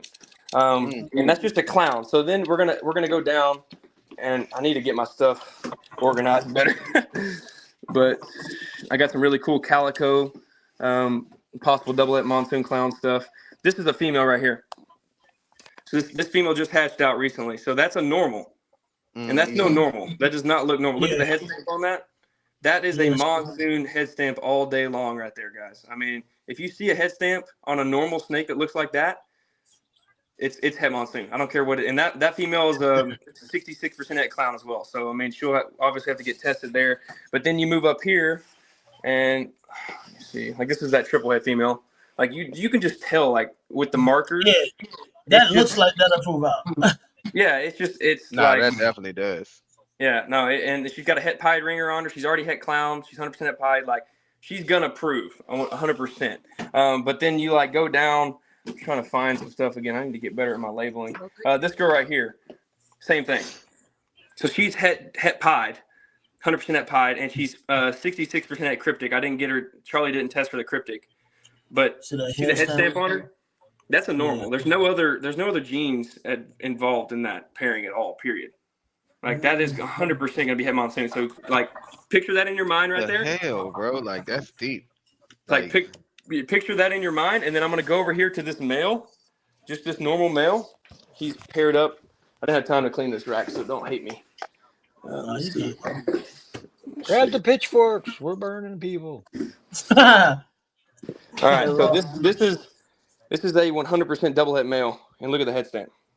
That's a big ass man. So we're gonna take this. We're gonna take this back over here. Almost looks like a spot nose. Yeah, I'm telling you, this is the het monsoon influence. Like people, bright too. So even looking at the pattern, even looking at the side, look at the pattern on that shit. So head stamp. That's crazy. Exactly the same snake, exactly like to a T. Like obviously, this girl's gonna have a little wackier pattern because she's het pied, but this is the het monsoon. It almost looks like this male almost looks chocolatey, like in a way, like it's crazy. Like the head stamp is weird. He's different. He's not a normal for sure, as far as like if you just looked at him, but definitely het monsoon because he's a double het. So again, that's what I've noticed. I've noticed that a lot. KG keeps saying that KG said it only got all you need is one copy of monsoon. Yeah, Yeah. you can tell. Yeah, that's why I was asking. But that Well, it's also like comes with being it's like hyper zebra. You fixated can on see the just one hat. project. Yeah, no, 100%. I can pick out a het on now on stranger stuff and like calico stuff. It's hard, it's hard to tell because obviously strangers are already kind of a wacky gene, So, but like with that female, I have no doubt. But like some of this other stuff that I sold that still needs to be shipped out, like this female, like that's not het monsoon. Like she's just a cool looking stranger. Like there's zero markers on that snake that's gonna prove to me that's het monsoon. Zero. Like there's no head So stamp. you wouldn't share test that just to be sure? I would shed test it, but I mean, I'm not like at the end of the day, if I see something that I know is not het, I don't know. It's hard, dude. Like I feel like I've produced so many. Like this whole entire rack is nothing but stranger combos, really, and like I could probably pick out every single one of them that's going to prove het monsoon just by like looking at them every day and then kind of looking at markers and stuff. So I'm not saying I wouldn't shed test it, but there's probably no chance it proves. So there's that, and then like I said, there's a lot of other cool like more strangers. So all these females, there's 7. I got crazy with the odds. I went a DG inchy female to the double het male, and I hit 7 females. Damn. And they're all like spot nose or yellow belly or whatever combos. And this is another clutch that I went to another visual DG female with the stranger combo. So I've got a lot of females that need to be tested. Some really cool calico stuff. Like this male is really cool. He's an asshole, but he's really cool. Like spot nose. I know the light's terrible, but spot nose, yellow belly, no stranger, but he's spot nose, yellow belly, calico, and obviously posset double het monsoon clown. Like there's some really cool stuff that's going to be cool to test. But if I was to pick like a snake that's just visually appealing, it would probably be, I produced my first double visual, and this is a Mojave Ultra Clown female. Like as far as just looks go, it's kind of hard to beat her as a baby, just because I'm like, hey, I hit my first double visual this season. But I think what takes the cake, again, I need to label all my stuff. I switched to clutch. This girl right here is by far my favorite snake. If I like go and pick a snake out in the collection. Oh wow! So this is a crazy bright. Yeah, this is literally with shitty lighting. Like this is 2 bulb lighting, like nothing crazy. This is a butter, possible inchy, possible yellow belly, DG Krypton female that I held back from last year. Yeah, the pattern's crazy. So Krypton. yeah, so she's one of the 3 girls that I held back for that project just to take back to the monsoon stuff in the future. But again, butter gets a bad rap. Pastel gets a bad rap. This to me is one of the most visually appealing snakes that I've seen, especially in my collection. Like just if I was to show somebody who's not a snake person this snake, they're gonna be like, "Oh, that's pretty." To me that's cool. I mean, it's a difference between the pet people and the breeders, of course. When it comes down to genes, pet people they more so lean towards the pretty snake, where breeders lean towards what works. Mm-hmm. Yeah, 100%. Yeah, no. So I mean, there's a lot of stuff. Like I mean, I've got some posset stuff that needs to be tested out. I've got some monsoon stuff here, some het monsoon stuff in here. A lot of this stuff is either like combo clown, like acid leopard stuff, acid clown stuff. Like I don't really have much clown stuff left, but I did produce some really cool. So this is a pastel GHI chocolate clown female that I produced last year. Yeah, that shit bright as hell too.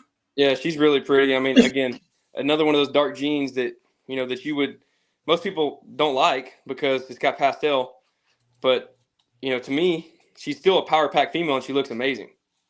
Yeah. And I mean, she's adult, like I mean, so I produced 2 sisters. Yeah, I produced 2 sisters of this, so I held them back. Those are really the only visual clowns that I held back that aren't het something or double visual. And like I said, I've got just a lot of hypo het clown stuff. I've got some hypo clown females down there.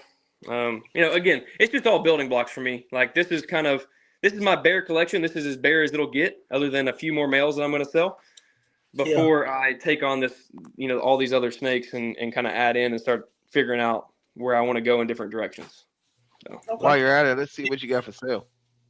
Man, I'm gonna be honest, dude. I got kind of cleaned out. Like I posted some stuff on Morph Market, and man, people bought the crap out of it. I would say, again, I need to label, so it's kind of hard. The only male, so I have one adult male left. So this is actually a Canova male. He sired 2 clutches for me this year. He's just not needed. I don't care to work DG Clown. Like I want to work Monsoon DG Clown and stuff. So this is a adult proven inchy red stripe pinstripe DG Het Clown Boy from Justin over at Canova. So, if you're looking for an adult male, again, he's up on Morph Market, and he needs to go. Other than that, that's as far as adults go, that's really the only adult I have left. Like I had a lot of I sold all my pastel as far as just single gene pastel. Like the only pastel girls I kept in clown were the 2 GHI chocolate clowns. I had like 2 or 3 pastel clown females, a lesser clown, some stuff like that. I sold all of that stuff. Got rid of that because I didn't care to breed pastel or lesser back into Monsoon unless it was a power pack female. Man, Will says show his Will. Butter Puzzle, the Buzzer Puzzle Boy. Butter Puzzle Boy? Unless you already got it. I think that's what you already got. But Will said, I'm trying to think. That's Will Snake.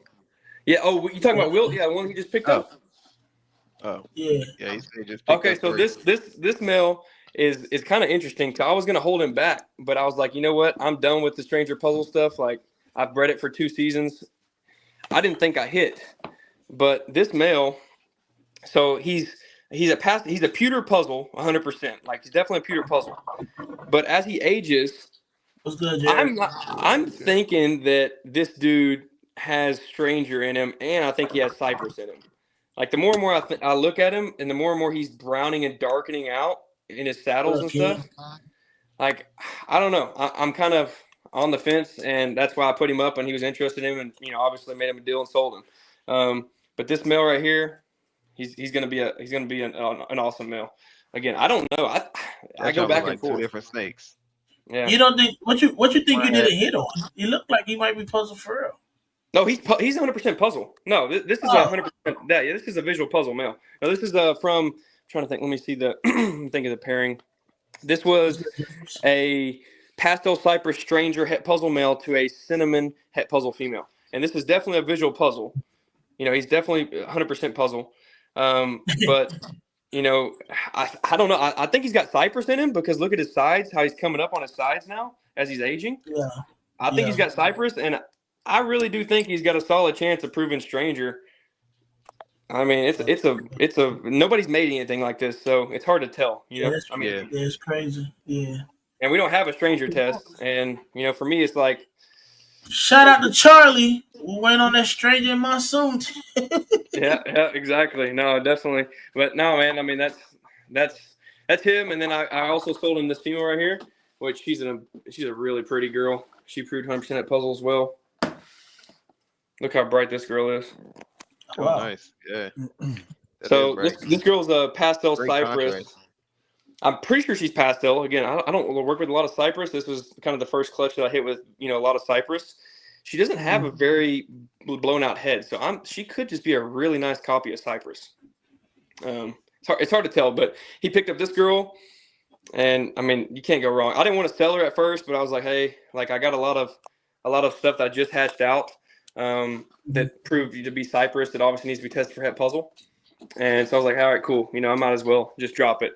Now, hit some cool stuff. I don't really know what half this stuff is. So I know this is cypress, and this is, obviously would be tested for het puzzle. Hit that. This is some more stranger triple het stuff. More stranger triple het stuff. Look at this snake. This snake was pretty cool. I thought this snake was a puzzle at first when I looked at it. GHI stranger, and it's GHI stranger and it's 66% at puzzle. So I'm really hoping it's a female. I haven't sexed these things yet because they haven't taken their first meal. But it's a pretty snake, So I'm interested there to see what kind of happens. And then just more cypress here. It's a more cool cypress again. I got to see if it's female or male. Let me see. I need to move this. Let me put this down real quick. Let me see if I can show you guys a few more. So I'm pretty sure this is a pastel cypress. It's just Okay. it's too good. It's too good a looking to not be cypress, in my opinion. Like it doesn't. It just to me that does not look just like straight pastel. So those are like the ones that are just decent out of the clutch. And then you come over here, and we hit this girl right here. Pastel Stranger. Pastel Cypress Stranger. So this is a copy of the dad, and it's a female. I thought this was a puzzle as well at first. Obviously no puzzle. So I'm hoping it proves het puzzle. So it'd be cool to have a Pastel Cypress Stranger in the racks. And I'm pretty sure, check me if I'm wrong, but I'm pretty sure this looks like a visual puzzle here, guys. Pretty sure this is a visual GHI puzzle. Yeah, it's hard to tell. That's pretty interesting. It's whacked as hell, and I know the GHI puzzle stuff is very whacked. And at first I thought this was a het, but the more and more I look at it, I've never produced any GHI stuff this wacky before. And I guess it could be the het influence, but I mean that's just a really whacked out GHI. I just feel like I would lean towards het. Yeah, no, that's kind of what I feel like the head. Yeah, but I just feel like the head would be a little bit different with the and then like the puzzle. Puzzle be adding them layers, but I've never really seen it in GHI myself. Yeah, but so GHI is crazy. Yeah, so that's one of those things. It's like I didn't really know what the heck it was. Put this thing back. Come on. And then I'm pretty sure I hit the. Again, it's going to be hard to tell because I don't know. I'm pretty sure this is a visual puzzle, though. Come on, you little sucker. Stop looking at me. That dorsal is crazy, though. So I'm pretty sure this is the GHI Cypress. Yeah, I can see that. And a couple people that breed puzzle were like, hey, this is a visual puzzle. GHI kind of throws some wacky stuff. Again, I don't know. It's one of those things I'm about to shed test for visual or het. But, I mean, that to me is a really pretty snake just looking at simple genes, like GHI and Cypress. So. Yeah, it's nice, though. That's a female? It's a female, yeah. So we're gonna shed test it anyway and see what Charlie, see what he says, if it's visual or het. Either way, it'd be cool. Have some cool stuff. But yeah, so I hit a lot of really cool Cypress stuff out of there. Missed like the actual true what I would call like oh crap, that's a visual puzzle. I didn't really hit anything that I'm like 100% sold on. So it was a cool clutch. Again, all this stuff is just stranger combos that are going to be triple het something. I mean, all this stuff this last season was just taken back to try and produce holdbacks. Like it's I said, good. It's good though. Stuff. It's good though that you got so much though. So like, if people didn't need to come to you for they want that specific combo, they know where to get it. You definitely got a lot. Yeah, no, and like I said, this is just my base. Just me dialing back everything until I'm ready. To pick up all these snakes. Getting into some really cool hypo DG puzzle stuff. Picking up some obviously a couple nice mails from Justin. Hopefully, I tried to get him. I tried to get him to let me in the tornado project, but he's like, nah, man. He's like, I got a list and. I got a list and I got one clutch on the ground, and it's like it's all spoken for. But dude, the freaking tornado stuff, like I mean, he was talking about selling males for $50,000. God, gee, yeah, crazy stuff, dude. And then I reached out to the initial guy who quote unquote founded the tornado gene in the UK or whatever, and he said that they were 4 years out from being able to sell any visuals. Sheesh! Damn. Yeah, so that means Justin is the only person I'm pretty sure in the U.S. that has tornado like that, and that means he's going to be running. He's going to be running the market, and he's got a long list of people willing to pay $50,000 for a male. So, I was like, $50,000 is a little out of my price range for one snake, even though that'd be pretty cool. But, that's a big risk. That's a big that risk. man's taking over all over again. Something else. Damn. Huh? You said twister something else? Ain't there a twister? Yeah, I think there is a definitely. twister, but I mean, apparently this is a recessive. They're calling a recessive tornado, and so yeah, I don't know. Again, it's one of those things. It's a risk until that's. I kind of told Charlie this. I was like, I don't know if I will be buying into any jeans until you get a shed test for it because, Send the board, Benny. all these people, they spend so much time, working these jeans, and like just for it to be allelic or something to a different gene. And I'm just like, I'm not going to spend my entire collection and all my time breeding something that I'm not 100% sure is going to be what I bought it as. So that's my Like, so that ties into a question. So would you are you, let's say it's a new gene on the market, right? Would you rather work the dinker gene yourself, or would you just rather let somebody else pretty much do it, and then you just pick up the gene when you can? man, I'm going to be honest, probably would not. I'm not a big dinker person, and that's just because shed testing now. I mean, I feel like shed testing can completely ruin people um, as far as working on projects and stuff. Um, I just, I don't know. I don't think I'll ever. I'm not being serious unless it was just handed to me and I produced it. I don't think I will ever be buying into quote unquote dinker genes, just because at the end of the day, shed testing is only going to get more predominant, and Yeah. it's only going to get easier to shed test these things. Like I guarantee you, I don't care who you are and what you think. These big breeders, when like if Justin's working with RGI, you don't Mhm. know about it, and he's not Mhm. going to tell you. Nobody's going to open their mouth, but all that stuff that he has is shed tested. He's got shed testing for everything. He's probably got shed testing for tornado already. Like those guys, they work side by side. They're not going to announce to the public that they're getting their stuff shed tested, like for something that's not readily available. But he's getting it shed tested. Now, he may not be able to sell it as het or non-het because he doesn't want to, raise any flags and cause any problems. But they're cherry picking what they're letting go of. And I mean, that's the matter. That's just That's how the it nature is. of the Yeah, beast. That's that, that's the yeah, business side I mean, of it. we've talked about that before and Yeah, always that's already suspected yeah, been that on was the case. here. yeah, Yeah. yeah. Yeah, so I mean, it's one of those things. Dinker stuff. If I was big enough where I had a collection, and I had help to feed things that I wasn't 100% involved in, and all these other things, like okay, cool, I would get into it. What up, Fred? Like tornado. Like if I had 50 grand sitting around that I wanted to gamble, and I was willing to go to the casino, if I was willing to go to the casino, and if I was willing to go to the casino and put it all on blue or not blue, put it all on black or red, or something like that. I mean, like that's cool, but I'm not willing to do that. I'm not willing to bet $50,000 of my money on a dinker gene just to try and be first. I'm not at that stage. Yeah, they're But there's a pretty lot of sure people that that are. Jeremy Bowd hit a tornado pied.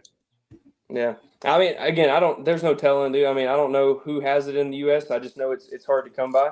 I'm sure Yeah. people have bought it because the I've people seen that, that snake. That snake is wild. yeah, yeah, the whole gene is cool. Like I was looking into it and I was like, oh, cool. Maybe it's going to be like 10 grand, 15 grand. Nah, dude, it's going to be, I don't even know. That's Yep. big money. Yeah. I mean, Yeah, I that's feel a sick. like it's big money until it becomes easily accessible. Yeah, yeah. Like Again, with but that's anything. what that's you pay to play. I mean, it's like anything else. You're not gonna just turn a business into a multi-million-dollar business without putting money into it. I mean, you're gonna have to put sweat equity and money into it, and in order to turn it into a profit. Same thing Justin's thinking. He's like, or all these other big breeders are like, hey, look, I'm gonna take this chance. I've got the extra money. If it pans out, I turn 50 grand or more. He probably spent a lot more. He probably spent hundreds buying these snakes from this guy. But he's like, I'm spending, hundreds of thousands of dollars. But if it works out, I'm making millions. If it doesn't work out, then those kind of What's people, they're next? making so much money. Right, what's next? Yeah, next. Yeah, next one. Yeah, okay, cool. Let's, Yeah, go find another one somewhere, yeah, So, yeah. yeah. So I've So me noticed a lot of personally, I won't. a lot of your stuff is hets. Like you got a lot of hets and stuff. How Mm. many codoms are you actually working through your collection right now? I'm very, obviously stranger heavy, just because of the stuff that I've bought. to kind of get me in this situation. Again, I gambled on all this stuff. Like this is like I bought a mail from Justin for $5,500 that was either going to be worth $3,500 at the time or 15 grand at the time. But I took the risk and I was like, hey, look, I'm going to do it. Like, why not? What do I got to lose? Like that was something I was like that to me, what we were just talking about, me gambling on random jeans or whatever. That's my gambling, is looking at a snake that we don't have a test for and saying, okay, cool, that snake's got this cool marker. It looks cool. Like, all right, I'll take this risk. Like this is a 50% chance it proves, 50% chance it doesn't. I'll take that. Like, that for me is my risking, right now in my situation. Again, I'm not talking about 5 years down the road. I'm just talking about right now, my financial situation. That was my only risk that I was willing to take. As far as other jeans, man, like it's really, I'm a lot of, with this stuff in the racks here, I'm a lot of visual clown stuff that's going to be tested for, like I said, Het DG, Het Monsoon, a lot of visual Krypton stuff that will be tested for Het DG, Het Monsoon. I've got, it's just, a lot of it's just Stranger, Inchy. I've got a lot of Calico now. In the collection, as far as the adults, most of the adults are just, I would say, Inchy. I've got some dark jeans. I got some Acid floating around in there. I've got Mojave floating a little bit around, trying to limit all the Bell Complex stuff moving forward because I know where I'm going. Again, this collection, like, really is just a stepping stone for me. Like, I look at this collection like, okay, cool, this could make me some cool stuff, and it's probably going to. But the stuff that I'm picking up, early this next year is what's really going to set me apart from the rest. Like, I've been planning for the last probably 5 months on what I'm going to be buying in January, February of next year.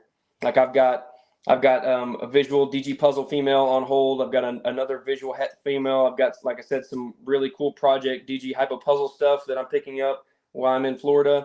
I'm picking up, I want to pick up a really nice mail from Justin, or I know Brock has some really cool stuff. I know some other people have some cool Monsoon stuff. I want to take Monsoon in the DG, because I already have some females probably in the racks. So I want to pick up a really nice male there. And then I'm probably going to leverage some of the stuff I hit here as far as nice males. And I'm just going to kind of leverage that to sell per se. Like I may keep one or two, but I'm going to try and sell some of this stuff and make some good money. And then just really heavily hit the stuff that I need to invest in. To help fill the gaps with the stuff I'm picking up. Like I'm picking up, like I said, it's a complete ultra DG cryptic pied project with a quad visual female. I mean, there's a lot of cool stuff coming in there. Again, I'm picking up my stuff this next year. So right now, what I got, like, okay, yeah, I've got some good stuff and I got lucky. I really did. I got really lucky. But this is just a stepping stone for me if I'm looking forward. Calm down. No, I'm like, what? No, it's bird going crazy, man. The bird heard him say DG Monsoon. I know, yeah. Do you have any visual Monsoon stuff? Or did you hit all of that off of a hat? Yeah, all that off a hat, dude. All that off of two hats, man. I'm telling you, like I got extremely lucky. Like when I mean lucky, like lucky. Like I was just it's one of those things, like I was like in my head, I was like, okay, I'm going for this. Like I told myself, I'm like, I could have made 10 clutches of DG Clown, and I could have made some cool stuff. Like I could have had Acid in there. I could have had, lots of Yellow Belly, Stranger in there. Like I could have made probably some cool stuff if I would have hit the odds. But to me, I look at that like, oh, cool, a DG Clown, like that's cool. And where is that going to get me? Is that going to get me anywhere closer to where I want to be? And the only way it would is if I held back a female. But then that female, you guys see, I can go on Morph Market and buy an adult DG Clown or DG Krypton female for like $3 to $4 grand right now. I mean, it's like, why would I risk all the time and money it's going to take me to feed this thing with all these ASF to get it to size when I can buy that if I really wanted to? If I wanted to save up my money and buy an adult DG Clown to breed, it would be smarter for me to do that than breed to grow it up. And I mean, I get it. It depends on what you're breeding, but all the stuff that I would have in there, Stranger DG Clowns, they've already been produced. That's not something new. Yeah, it's still worth money, but it's been produced. How long? Yeah. So I mean, again, it's one of those things. Like I I was like, screw it, man. We're going long. Like I'm going to throw in a Hail Mary, and we're going to see what the heck happens. We're going to see if it gets caught or if it gets fumbled in the end zone. You know. So Yeah, ain't nothing wrong with that. Ain't nothing So wrong with what's your that, bro. plan on adding in the codons later? Are you gonna Oh, wait until you hit the triple visual, quad visual, or double visual, and then start adding in the codons? So everything you have, you're for sure it's 100% double hat, and you don't need the shed test anymore. Or are you man, gonna try to wing it? I think like I picked up some cool, like I've been slowly kind of adding in a few things here and there with some selling of a couple of these animals, you know, kind of picking up some certain pieces. Really, it's going to come down to me. I want to come back to this.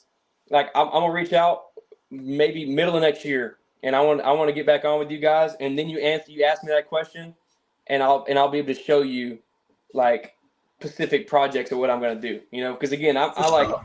I've got stuff laid out and I've already got stuff, you know, accounted for, but it's not here yet, you know. So for me, it's like I'm a visual person. So when I get all these snakes in here next year and I get all my hog nose stuff set up, I get all my knobtail stuff set up, I'm going to come in here with a notepad the old school way and I'm going to sit down and be like, all right, cool. What do I need?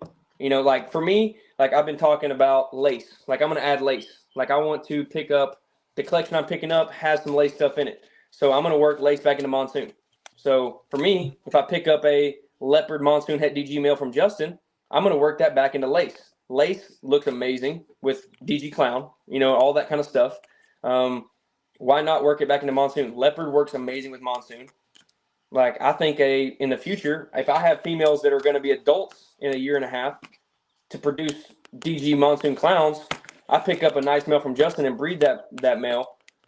That male may produce something that's already better than him in the first 6 months if I can get him breeding, you know. So then I can look at it like, okay, cool. I put leopard in that, you know. I put lace in that. Like then I can start working those different genes. But for me, it's probably going to be I'm going to have to hit some really cool stuff before I start like just putting out loads of cash for buying stuff that's going to take me years to build. Like, again, I'm not saying it's not the way to go because some people do that. But for me, it's like I'm coming into this industry and I came in as a nobody and I got to get to somebody, you know, like I gotta get there somehow. And for me, breeding a bunch of, you know, let's just say like ultra pied, like me picking up a black pastel ultra male and breeding it to a crazy pied, and making double heads. That's not my goal. Like that's going to take me 5 years to get to where I can produce even quad heads from that, you know? So I'm like, for me, I would rather buy into it again. And this is all relative. Most of the stuff you can't buy. Like if I would have tried to buy this without knowing somebody, it wouldn't have happened. You know, like, I mean, it's just kind of one of those things. You just kind of meet people, you start mingling, you start asking questions. And then, you know how you guys know how it goes. I mean, it's just like, okay, cool. I have this. And then you find out somebody's getting out and they're selling their collection. All right, cool. You know, what do you want for it? You know, or you start chatting up about a different project, and then you mention something, and somebody's like, "Yeah, I got that," and then you talk them out of selling it. You know, you're like, "Hey, man," you know, or talk them into selling it. Like, "Hey, man, would you sell that to me?" And they're like, "Man, no." And then 2 weeks later, they call you back. "Hey, man, I'd sell that." You know, I'd sell that. You know, I mean, it's one of those things you're not going to find it, you know, unless you're really looking. So let me ask you this: are you a part of any like Patreon groups, anything like that? So I'm in Blue Line Morse and it's $25 a month tier, and that's for shed testing. Again, I like the Blue Line Morse. He seems like a good guy, but as far as like if I'm being honest, as far as like Patreon and my money, I really don't have any value. I don't see any value in his Patreon, but Charlie is a part of it, and Charlie gives a discount to shed testing. So when I initially got into it, I was looking at it like, okay, crap, you know, I got all these freaking sheds. How the heck am I going to afford to send them to Charlie? You know, and that was before I started talking to Charlie and, you know, developing some sort of relationship with him. You know, I was like, what can help me get a better deal? And so I got into that Patreon. I did that. And then it was kind of funny. As soon as I got into Patreons, I saw Justin the same day was announcing his platinum tier Patreon. And it was the same day that I got into it. Like I downloaded the app and I looked on there and he said he was announcing, hey, you know, we're doing a platinum tier Patreon. And Kevin, EH Exotics, he was in his VIP. So he told me, he's like, hey, dude, just wait. Don't buy into this. Like, just go ahead and wait for this upgrade. So I camped out. I set my alarm 30 minutes early and camped out for 8 a.m. to get into this thing. And it closed within, I want to say, like 10 minutes. Like, it was 25 spots for $150 a month closed within like 10 minutes. Damn. Because people were waiting on it. And I got in. And I'm going to tell you guys, at first, I was not a Patreon supporter. I thought that was just a gimmick, and people were making more money off of people that they didn't have any business making money off of. I thought at first it was like a problem. I have got more value out of Justin's Patreon than anything. Like, I was into Billy's Patreon. I still will be into Billy's Patreon. When my rats kind of dialed down, my deal was when I bought Patreon, I was selling rats. So I was using it as an expense, almost like a write-off per se, so I wouldn't come out of my pocket. So for me, it was like quote unquote free. Like, I was wholesaling rats. So I would use that money and just put it towards Patreon membership. So I was in Bob Vu's, I was in Mutation Creations top tier, I was in Justin's, all these other people. I was paying a lot of money, but to me, it wasn't hurting my pocket because it was rat money. It was stuff that I was just getting on the side. So I kind of dabbled in there. I didn't get to stay in Billy's long enough because, like I said, my rat production, I dialed it back, and then ended up, I was like, hey, I'm not paying out of my pocket to be in all these. Like, I was in his $250 tier. Like, I was paying a lot of money to be in there. Because for me, I did it because on there it says, hey, if you stay in for 6 months, he'll send you animals. Like, so Billy. You're a businessman, bro. Like, period. Yeah, no, I mean, that's literally what I treat it as. Like, I'm like, hey, what can it do to benefit me in the long run? And I looked at it like Billy, he had monsoon pie. Him and Austin have monsoon pie. And I'm sure they have monsoon clown pie and all that cool stuff. I was like, I want to work that. How can I get close to that? Like, and so then I was like, all right, cool. I'm gonna get in that $250 Patreon tier. I'm gonna stay for 6 months, and then I'm gonna get him to, I'm gonna talk to him. Maybe he'll send me a badass mail. I'll pair it up and I'll push my project forward. That was my goal, So I was in that for a while, but then, like I said, rats dialed back. So I was like, all right, I need to drop one.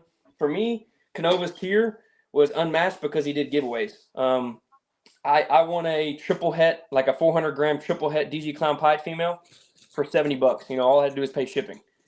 And that was when DG Clown Pie was hot. Like, that was a $4,000 animal, and I won that thing for free. That one animal was more than the entire year's Patreon. For me, that's free. Yeah. Like, I'm in there free. Yeah. Like, if I sold that snake today, I would make enough money to pay that entire Patreon for probably more than a year, probably 2 years. That's dope. That's dope. Did we lose him? Did he freeze? Man, that's them woods. That's the woods. That's them woods, man. It's getting good. That's them woods. We got to mention Bomb Squad. They're For sure. Thursday. Pay attention because he said that he's doing a giveaway on Thursday. Man, we're gonna do it while everybody sleep. Everybody gonna be in a food coma. Be paying attention to your notifications. Nah, you just make sure you send it to the chat. I'm in a food coma. I'm telling you now. I think he froze. Yeah, I think he froze. You think so?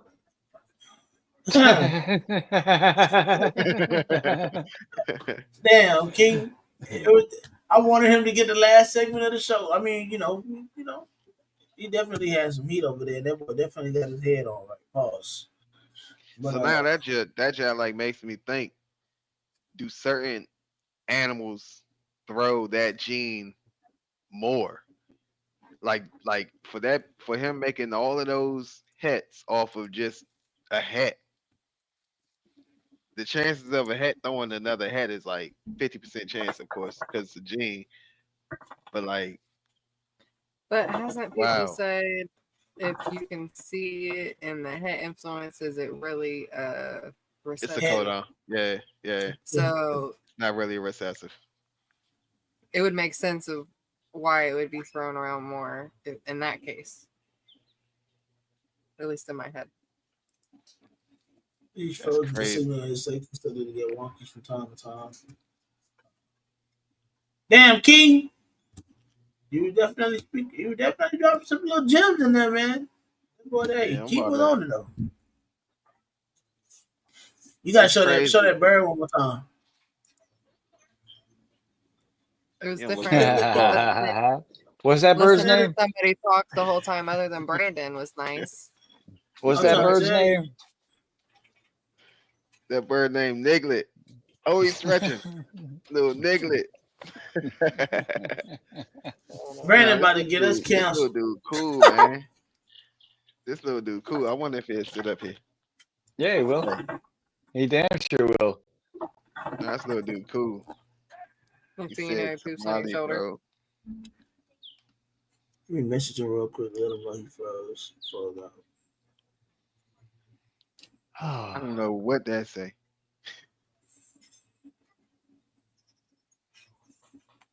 It looked like he want to eat my chicken with some It definitely. jalapenos. Is that what he That's trying what to it's looking. And a tamale, yeah. He trying to put the chicken in tamale with some jalapenos. That's disrespectful. This is Niglet. Can't do that to Niglet. But every time I'd post a chicken picture in Whiz Tank, Bose would be like, "Yummy, yummy." He'd be like, that would go great with this. Pico de gallo. Pico. Hilarious. Both is hilarious. For sure. But y'all make sure y'all like, comment, share, sub, and subscribe. Please. Yeah. We appreciate y'all, man. We definitely do. I just hit him to see if he get service. I mean, if he get service, then we'll run the last little segment so he can walk the plank with Banner. If not, Okay, it is what it is. I mean, he was here a lot longer than I thought he would be doing. For everybody to be saying that the Wi-Fi be giving in and out like that, so Nah, I'm glad that man. we got what we Nah, got, man. man. That man. Yeah, he was definitely them hits definitely was fire though. Yeah. See, he made a plan and he stuck to it. Man, stick Yeah. to the plan, man. Hyper focus. Like that's the one thing I've been really preaching to myself and to like anyone I come across. Hyper focus. Like I don't even care if someone's giving you a snake. If it doesn't fit, you don't need it. Bust a quit. exactly. I've been telling y'all this. It take a little while for me to listen, but I'm a get to listening. Banner talking He about took Don't you be off. mad because I'm right. He done Took took me you off off. the stage. How dare He you? done took you off. But nah, I definitely been Banner. listening, man. It's definitely been changed my whole outlook. Hey, There he is. Oh, there he is. Sorry about that. My freaking All Wi-Fi good, cut man. out for some reason. Like it nah, literally just you good, completely bro. cut out. But You good. But no, before we so lose you, bro, go so ahead. I was explaining the Patreon stuff, but yeah, no, basically I've won 2 giveaway snakes. You can win 2 a year, and I've won probably 3 or 4 times the worth of his Patreon, and they've all been snakes that have benefited me. Like I'm not just getting random stuff. Like you have to be first or close to it, and you have to have a cool reason why. But at the end of the day, you can only do 2 a year. So every time somebody maxes out, they can't win them anymore. So I mean, he's had monsoon stuff on there before. He's had clown pied stuff on there, like really nice males. I mean, zebra stuff, peach. I mean, you name it. It's worth its weight in gold. If it was me and I'm looking out from the outside in, and I'm like, hey, I want to spend some money and be on a Patreon. Canova's, at least what I've been involved in, has been amazing. And I don't care who you are, you can hate him or not. Justin is the GOAT. Justin is top dog, and he has awesome stuff, and he's going to give you a lot of value. So I mean, that was my deal on Patreon. Got you. It makes Mhm. sense though, especially from a business standpoint. People need to Yeah. understand like business and friends are totally different. Mm-hmm. So you have to run your business as a business, no matter how someone else feels about what you do or how you move. Yeah. No, that's me. Like, don't get me wrong.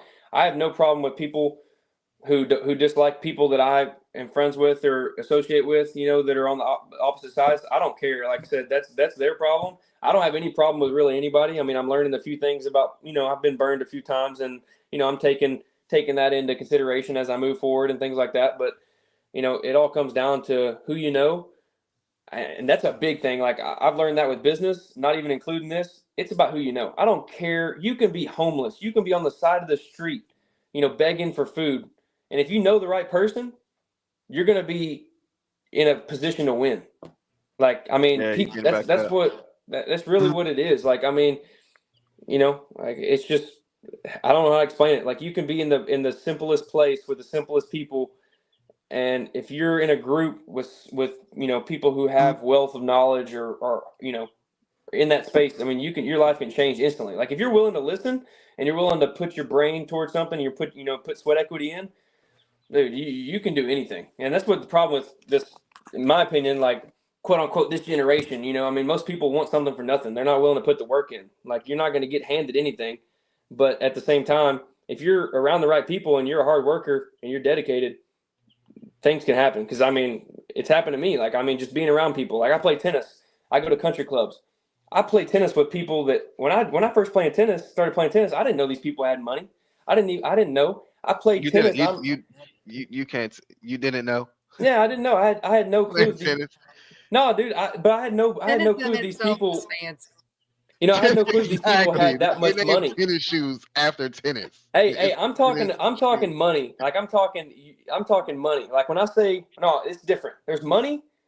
There's rich. Yeah, I know. And then there's wealthy. There's wealthy. And these people that I didn't have any clue. I was playing because I wanted to play, and I was playing to get better. But as I aged and got older, like, I was playing tennis with the owner of Cinemark. Like the guy who owns Cinemark. Like, he sold Cinemark to his sons, and he still is on the board and gets paid I like some crazy like $30 million a day or something. Like, I was playing tennis with this guy. And I didn't know this guy. Like, we just played tennis. I mean, it's one of those things. Like, cousin, my little cousin, she played tennis for a while, and I remember one day we was on a vacation. And I played her in tennis, and I beat her. So I thought I was like the best. So I wanted to start taking tennis lessons and everything. I was like, oh, I just beat you, and you play tennis. Yeah. And I went to one of her competitions. And them people out there was decked out like. Yeah. Man, it's crazy.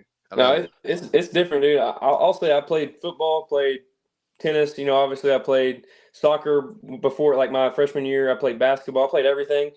And tennis for me has been the most rewarding. It's been the hardest. It's been the most rewarding. And I've had the opportunity to create business opportunities out of tennis. Like, literally, like I'm a kid. Like, yeah, I hustle and stuff, and I'm trying to become a better person. But I mean, I started my own business. Like, I try to make money for myself, but those kind of people, I started a pressure washing business. All those people that I was playing tennis with, I didn't know at first, but those people are mega millionaires and billionaires, and they're telling me to come wash their, come clean their houses and stuff.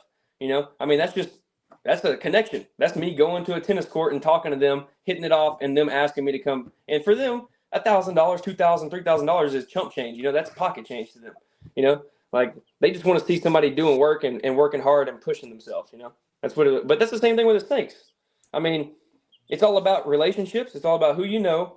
It's what I've learned, and you're gonna have access to certain things that other people won't through connections. No, that's real.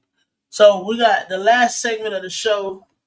You gotta walk that plank, brother. So you're gonna be paired up with Banner. Banner's pretty much gonna ask you some questions, kind of like this or that. You got to choose. There's no wrong answer, but we're just trying to get your opinion on things. Kind of make it fun before we bounce out of here for the evening. Okay. So all right. move everybody real quick.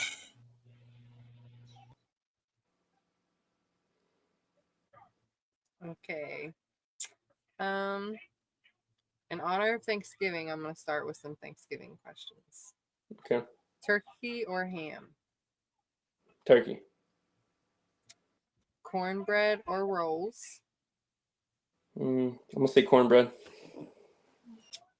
Cookies or pie? Can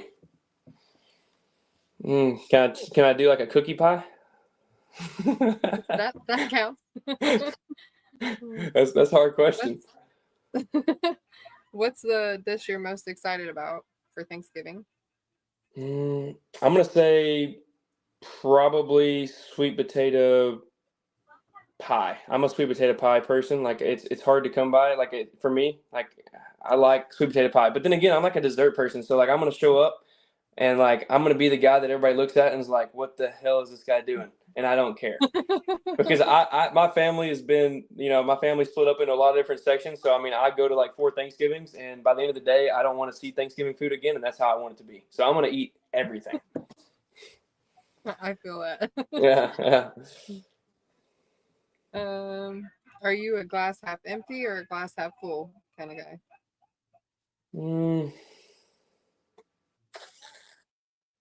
Probably glass half empty, probably. If I was to say probably something, yeah, that's probably what I'd say. I don't know. I mean, that's kind of it's kind of one of those questions. It's hard, I mean, you got to have some context, really, Like, I don't know. Yeah. I mean,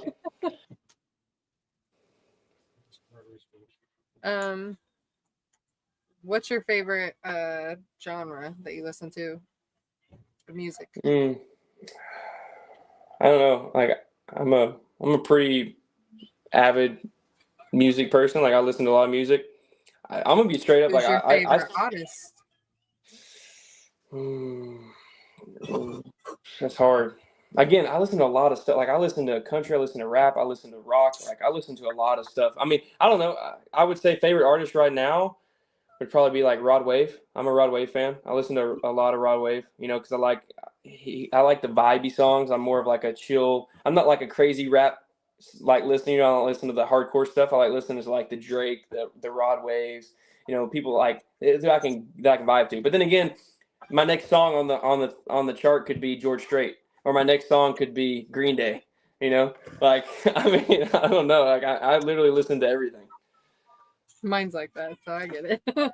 Yeah, it's just like I can't tell you because I don't know what my shuffle play is gonna be.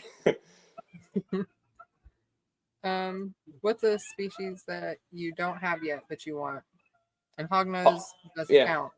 Hognose doesn't count because I'm already gonna be getting it. I don't know. I want to get a green anaconda. I want to build a giant enclosure in one of my rooms in the future, like not in the ball python room, but like in a separate room in the future when I build something. And I want to build like a giant exhibit and grow this anaconda from a baby to a giant. And I want it to be like one of the friendly, like I know, like the Tarzan, Tarzan guy, like, how he's all over the internet, with all the crazy stuff. I forget his actual name, but everybody calls him Tarzan. He's got an insane reptile exhibit, and he's got a freaking giant green anaconda that is like puppy dog tame. And he pulls her out, and the anaconda weighs like 300 pounds. And I think that would be the coolest thing ever to be able to wrap that around and show people when they come into my facility. I think that's what I want to do. That's a good answer. Yeah. One I haven't had before. Yeah. So I assume country. I always say city or country, but yeah, definitely. I'm not I mean, again, I like going to the city, but I'm going to live in the country and I'm going to drive to the city. I don't want to live in the city and drive to the country. Like, that's me. Yeah. Do you test the water or do you just jump in when going swimming?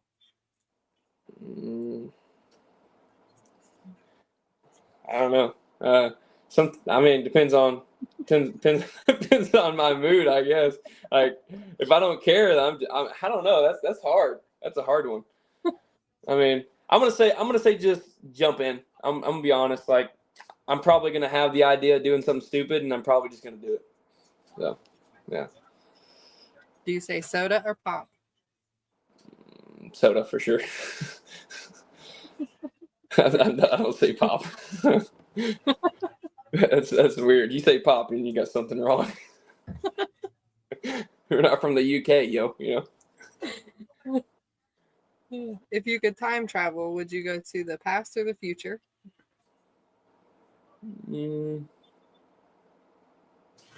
Future for sure. Just I don't know.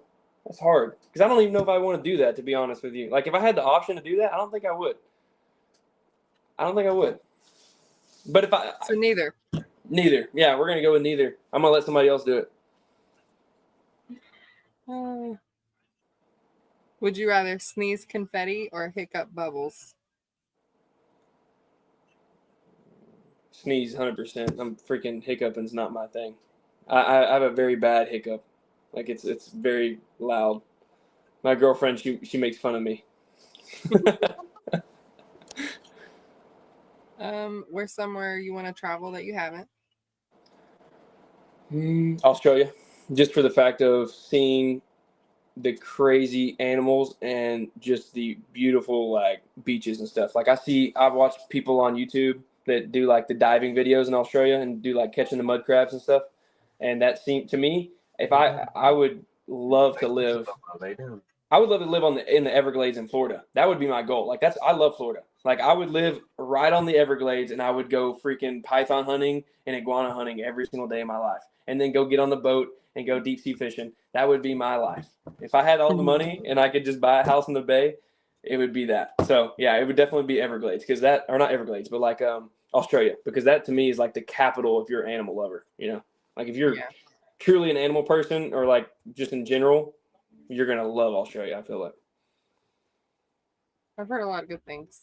And I think that's where Scrubs are located, so I would want to go there too. Yeah. And my last question, since the Buckeye game is this weekend and I'm from Columbus, I have to know OSU or Michigan? I'm going to say Michigan. But then again, I'm not a big like I'm a very brand specific person. Like I'm not the kind of person like when I was a kid I was a Cowgirl fan and then that's not me. Like I'm just not. I don't watch a lot of NFL anymore. So for me, the only two teams I truly religiously watch now is Texas and Colorado. And people say, "Oh, you're a Colorado fanboy." No, I had the craziest experience ever. So my dad runs a steel building company in Athens, and I got a call one day. This was when I was in high school, and it was summer break. I got a call to go meet my dad at his office, and Deion Sanders was in his office buying a building from him. And so we took Deion Sanders and his sons fishing, his whole entire crew. We took them fishing, and we went fishing for a whole entire day with Shador, all of his sons, everybody. And this was before Prime was like, blew up on Colorado. This was just prime time, San Francisco, Dallas prime time, and he was so cool. Like asked him so many questions, like just talking football, just down to earth guy. So that's why whenever I found out he went to Colorado, I was like, I'm instantly a fan. And most people jumped on the train, but I was like, man, I know Prime as a person, and dude, he was a very, very good person. So yeah, I really only watch Colorado and Texas if I'm being honest on football. Gotcha. Yep. Nice answers, man. You Definitely different. Definitely. How old are you? I'm 25. All right. What's up? Was my perspective on that one. Yeah, them 25? answers definitely different, man. No, that's my goal, dude. Like I want to be. I don't care. I'm not in this hobby or in this business to make money quick.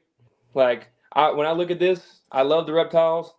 When I look 10 years down the road, I want to have a sustainable business built up. Like that's me. Like I want to be, and I've learned I don't know, dude. It's just a thing. Like when I think of what I want to do in life, I think of being a serial entrepreneur. That's me. Like when I think of that, like I want to be the guy who is the guy for the guy to go to. Like I want to be the guy who's the boss of the boss. Like on the companies. Like I want to own multiple companies. Like I want to own different brands. Like that's my goal. And again, I'm starting from the bottom, but I mean, I didn't want to work for somebody. My parents hated it. They still don't like it. They're like, you need to be working a 9 to 5. You need to be getting up in the morning. You need to be doing this. And I've always been against the grain. And I don't know. It's me. I'm just not that kind of person. Like I don't care if I struggle, and if I'm gonna make it work. Like I don't care. There's gonna be a way. It's gonna happen. For sure. Appreciate that, man. I definitely appreciate you coming through, bro. Yes, sir. We definitely gonna have Appreciate to the get you invite. back on the show. Yeah, for sure. We definitely got to get you back on the show, you know what I'm saying, a couple months down the road so we can check in Yes, on you, sir. see how everything's going, see how the season is doing for you. So we'll definitely get that locked in. Also let everybody know where they can find you at, bro. You know what I'm saying, all your socials, all your handles and stuff like that. Man, I'm really only. I mean, I have a Facebook. It's all under Hook 'em Royals. So it's Hook and then EM with the dash above the M and then Royals. I mean, it's just It's simple. Even if you just search it up all in one, I'll probably pop up on there. I'm on Instagram, and I'm on YouTube, and also, like I said, I have a Facebook.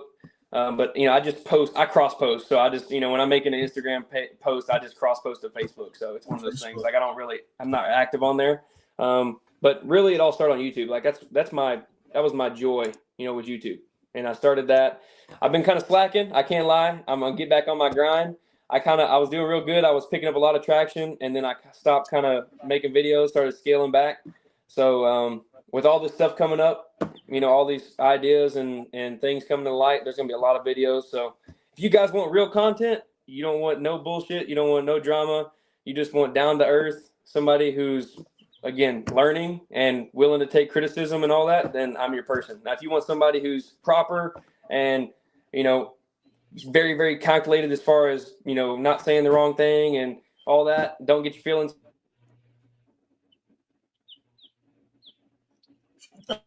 Dang. It sounds like he's talking about Brian. He's about to go into detail. Yeah.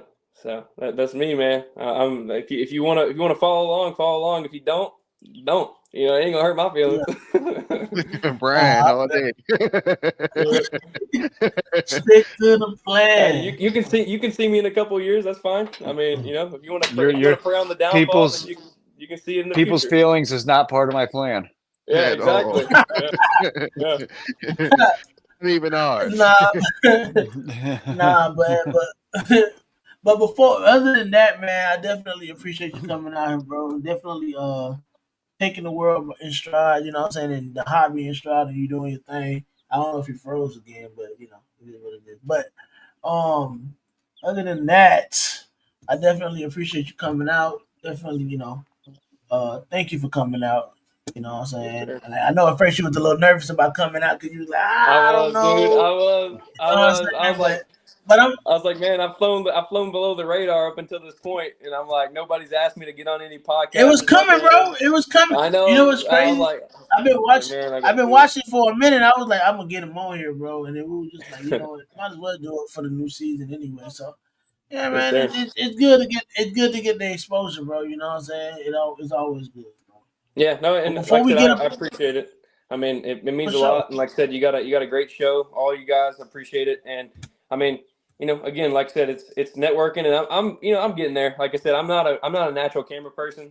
I'm not a natural, like I'm an outgoing person in business and stuff. Like when I'm trying to do something, but like if I don't know you, I'm not the kind of person that's going to come up there and like shake you down trying to figure out who you are. Like that's so it's kind of different. I'm trying to learn that in this industry, you got to be the one to go out and seek it, versus waiting for somebody to come to you, because I mean, there's a lot of people that do it, you want to be different. So I'm trying. For sure.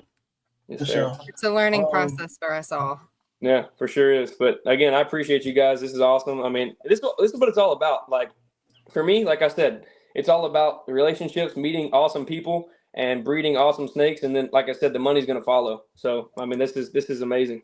To come out and meet all you guys. And I hope we get to meet in person at a show or something. It'd be awesome. Yeah, for sure.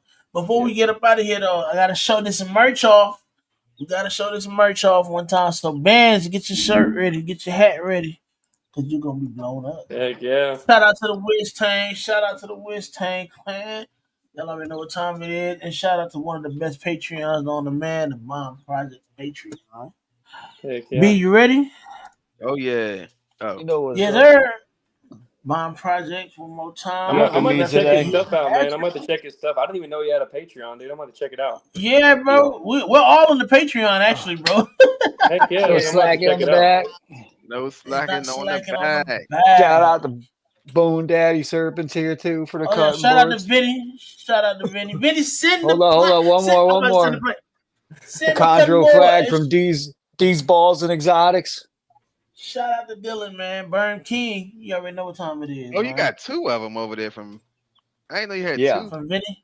I got the regular one that everybody else got, and then I got mine. Exclusive. Special edition. That's awesome. Who you rocking today, bro? At Walmart tonight. Hey, that's the best, dude. The Walmart shirts are the best. Yeah, man, this show comfortable too. I'm And telling look, you, they got on that fresh feathers. Them Fresh Man, I'm fresh. feather. so glad a crew member's in the chickens. It warms my heart. Yeah, That's this dope. dude's cool, bro. This dude's And cool. it's chilling, bro. I love chickens. I'm Man, straight Bro, that's what jealous. they do. That's what Still I've been on trying to I'm tell you. They jealous. make the best pets, man. this show I'm cool. jealous. Keen, you rocking anybody today? man, I'm rocking the new There merch you of go. myself, dude. Like Oh, nice. I Yeah, got some man. caps made for the first time. Oh yeah. Yeah, You know, I we're mean, gonna get some of that, bro. We're gonna get some dude, of that merch. I literally just made it, and I'm like, that's my big thing. You know, I'm just trying to branch out. You know, like I know it's coming, and I got some shirts made, some cool shirts.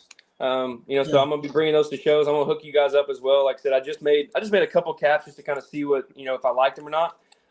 yeah, But man, I want to do some more for sure. Like I want to do stickers. I'll start sending stickers out to people. That's cool. You know, having stickers on the incubator and stuff like that of everybody. I think it's yeah, pretty cool. So. for sure. And I Yeah. am rocking Big Double L. Shout out to Lindworm Exotics. You know what I'm saying? Then of course I got one of my tees on. Yeah, yeah. RCE. Yes, sir. You already know what RCE. time it is, man. Holla at me. Y'all trying to get one of that. Check out the Printify. All links are on my Instagram. But other than that, man, am I missing anything? Next week, we're gonna get back to y'all on next week. But Yeah, I just watched it y'all stay tuned. a couple days What ago. you finna say, Brandon? No, I was saying well-behaved chicken. Oh. Saying Other that than shit that, like 10 days ago. facts. Other than that, man, I appreciate everybody coming out tonight, man. Once again, y'all make sure y'all like, share, subscribe. Because YouTube loves it, and I love it when YouTube loves it because, it gets us out there and it gets us more reach. Other than that, y'all stay tuned. Check out the Instagram for more updates on what we got next, who we got coming up next. We'll let y'all know something real soon, man. Might have a little, might do a little giveaway, might do an auction, might do something crazy. You know what I'm saying? We got some shows in the work. We got Brandon doing something. We got, a whole bunch of different things. Y'all definitely check us out, man. But other than that, we are out. We'll holler at y'all next week, same time, same place. Be there or be square. You dig? Thank you. See y'all later. Peace.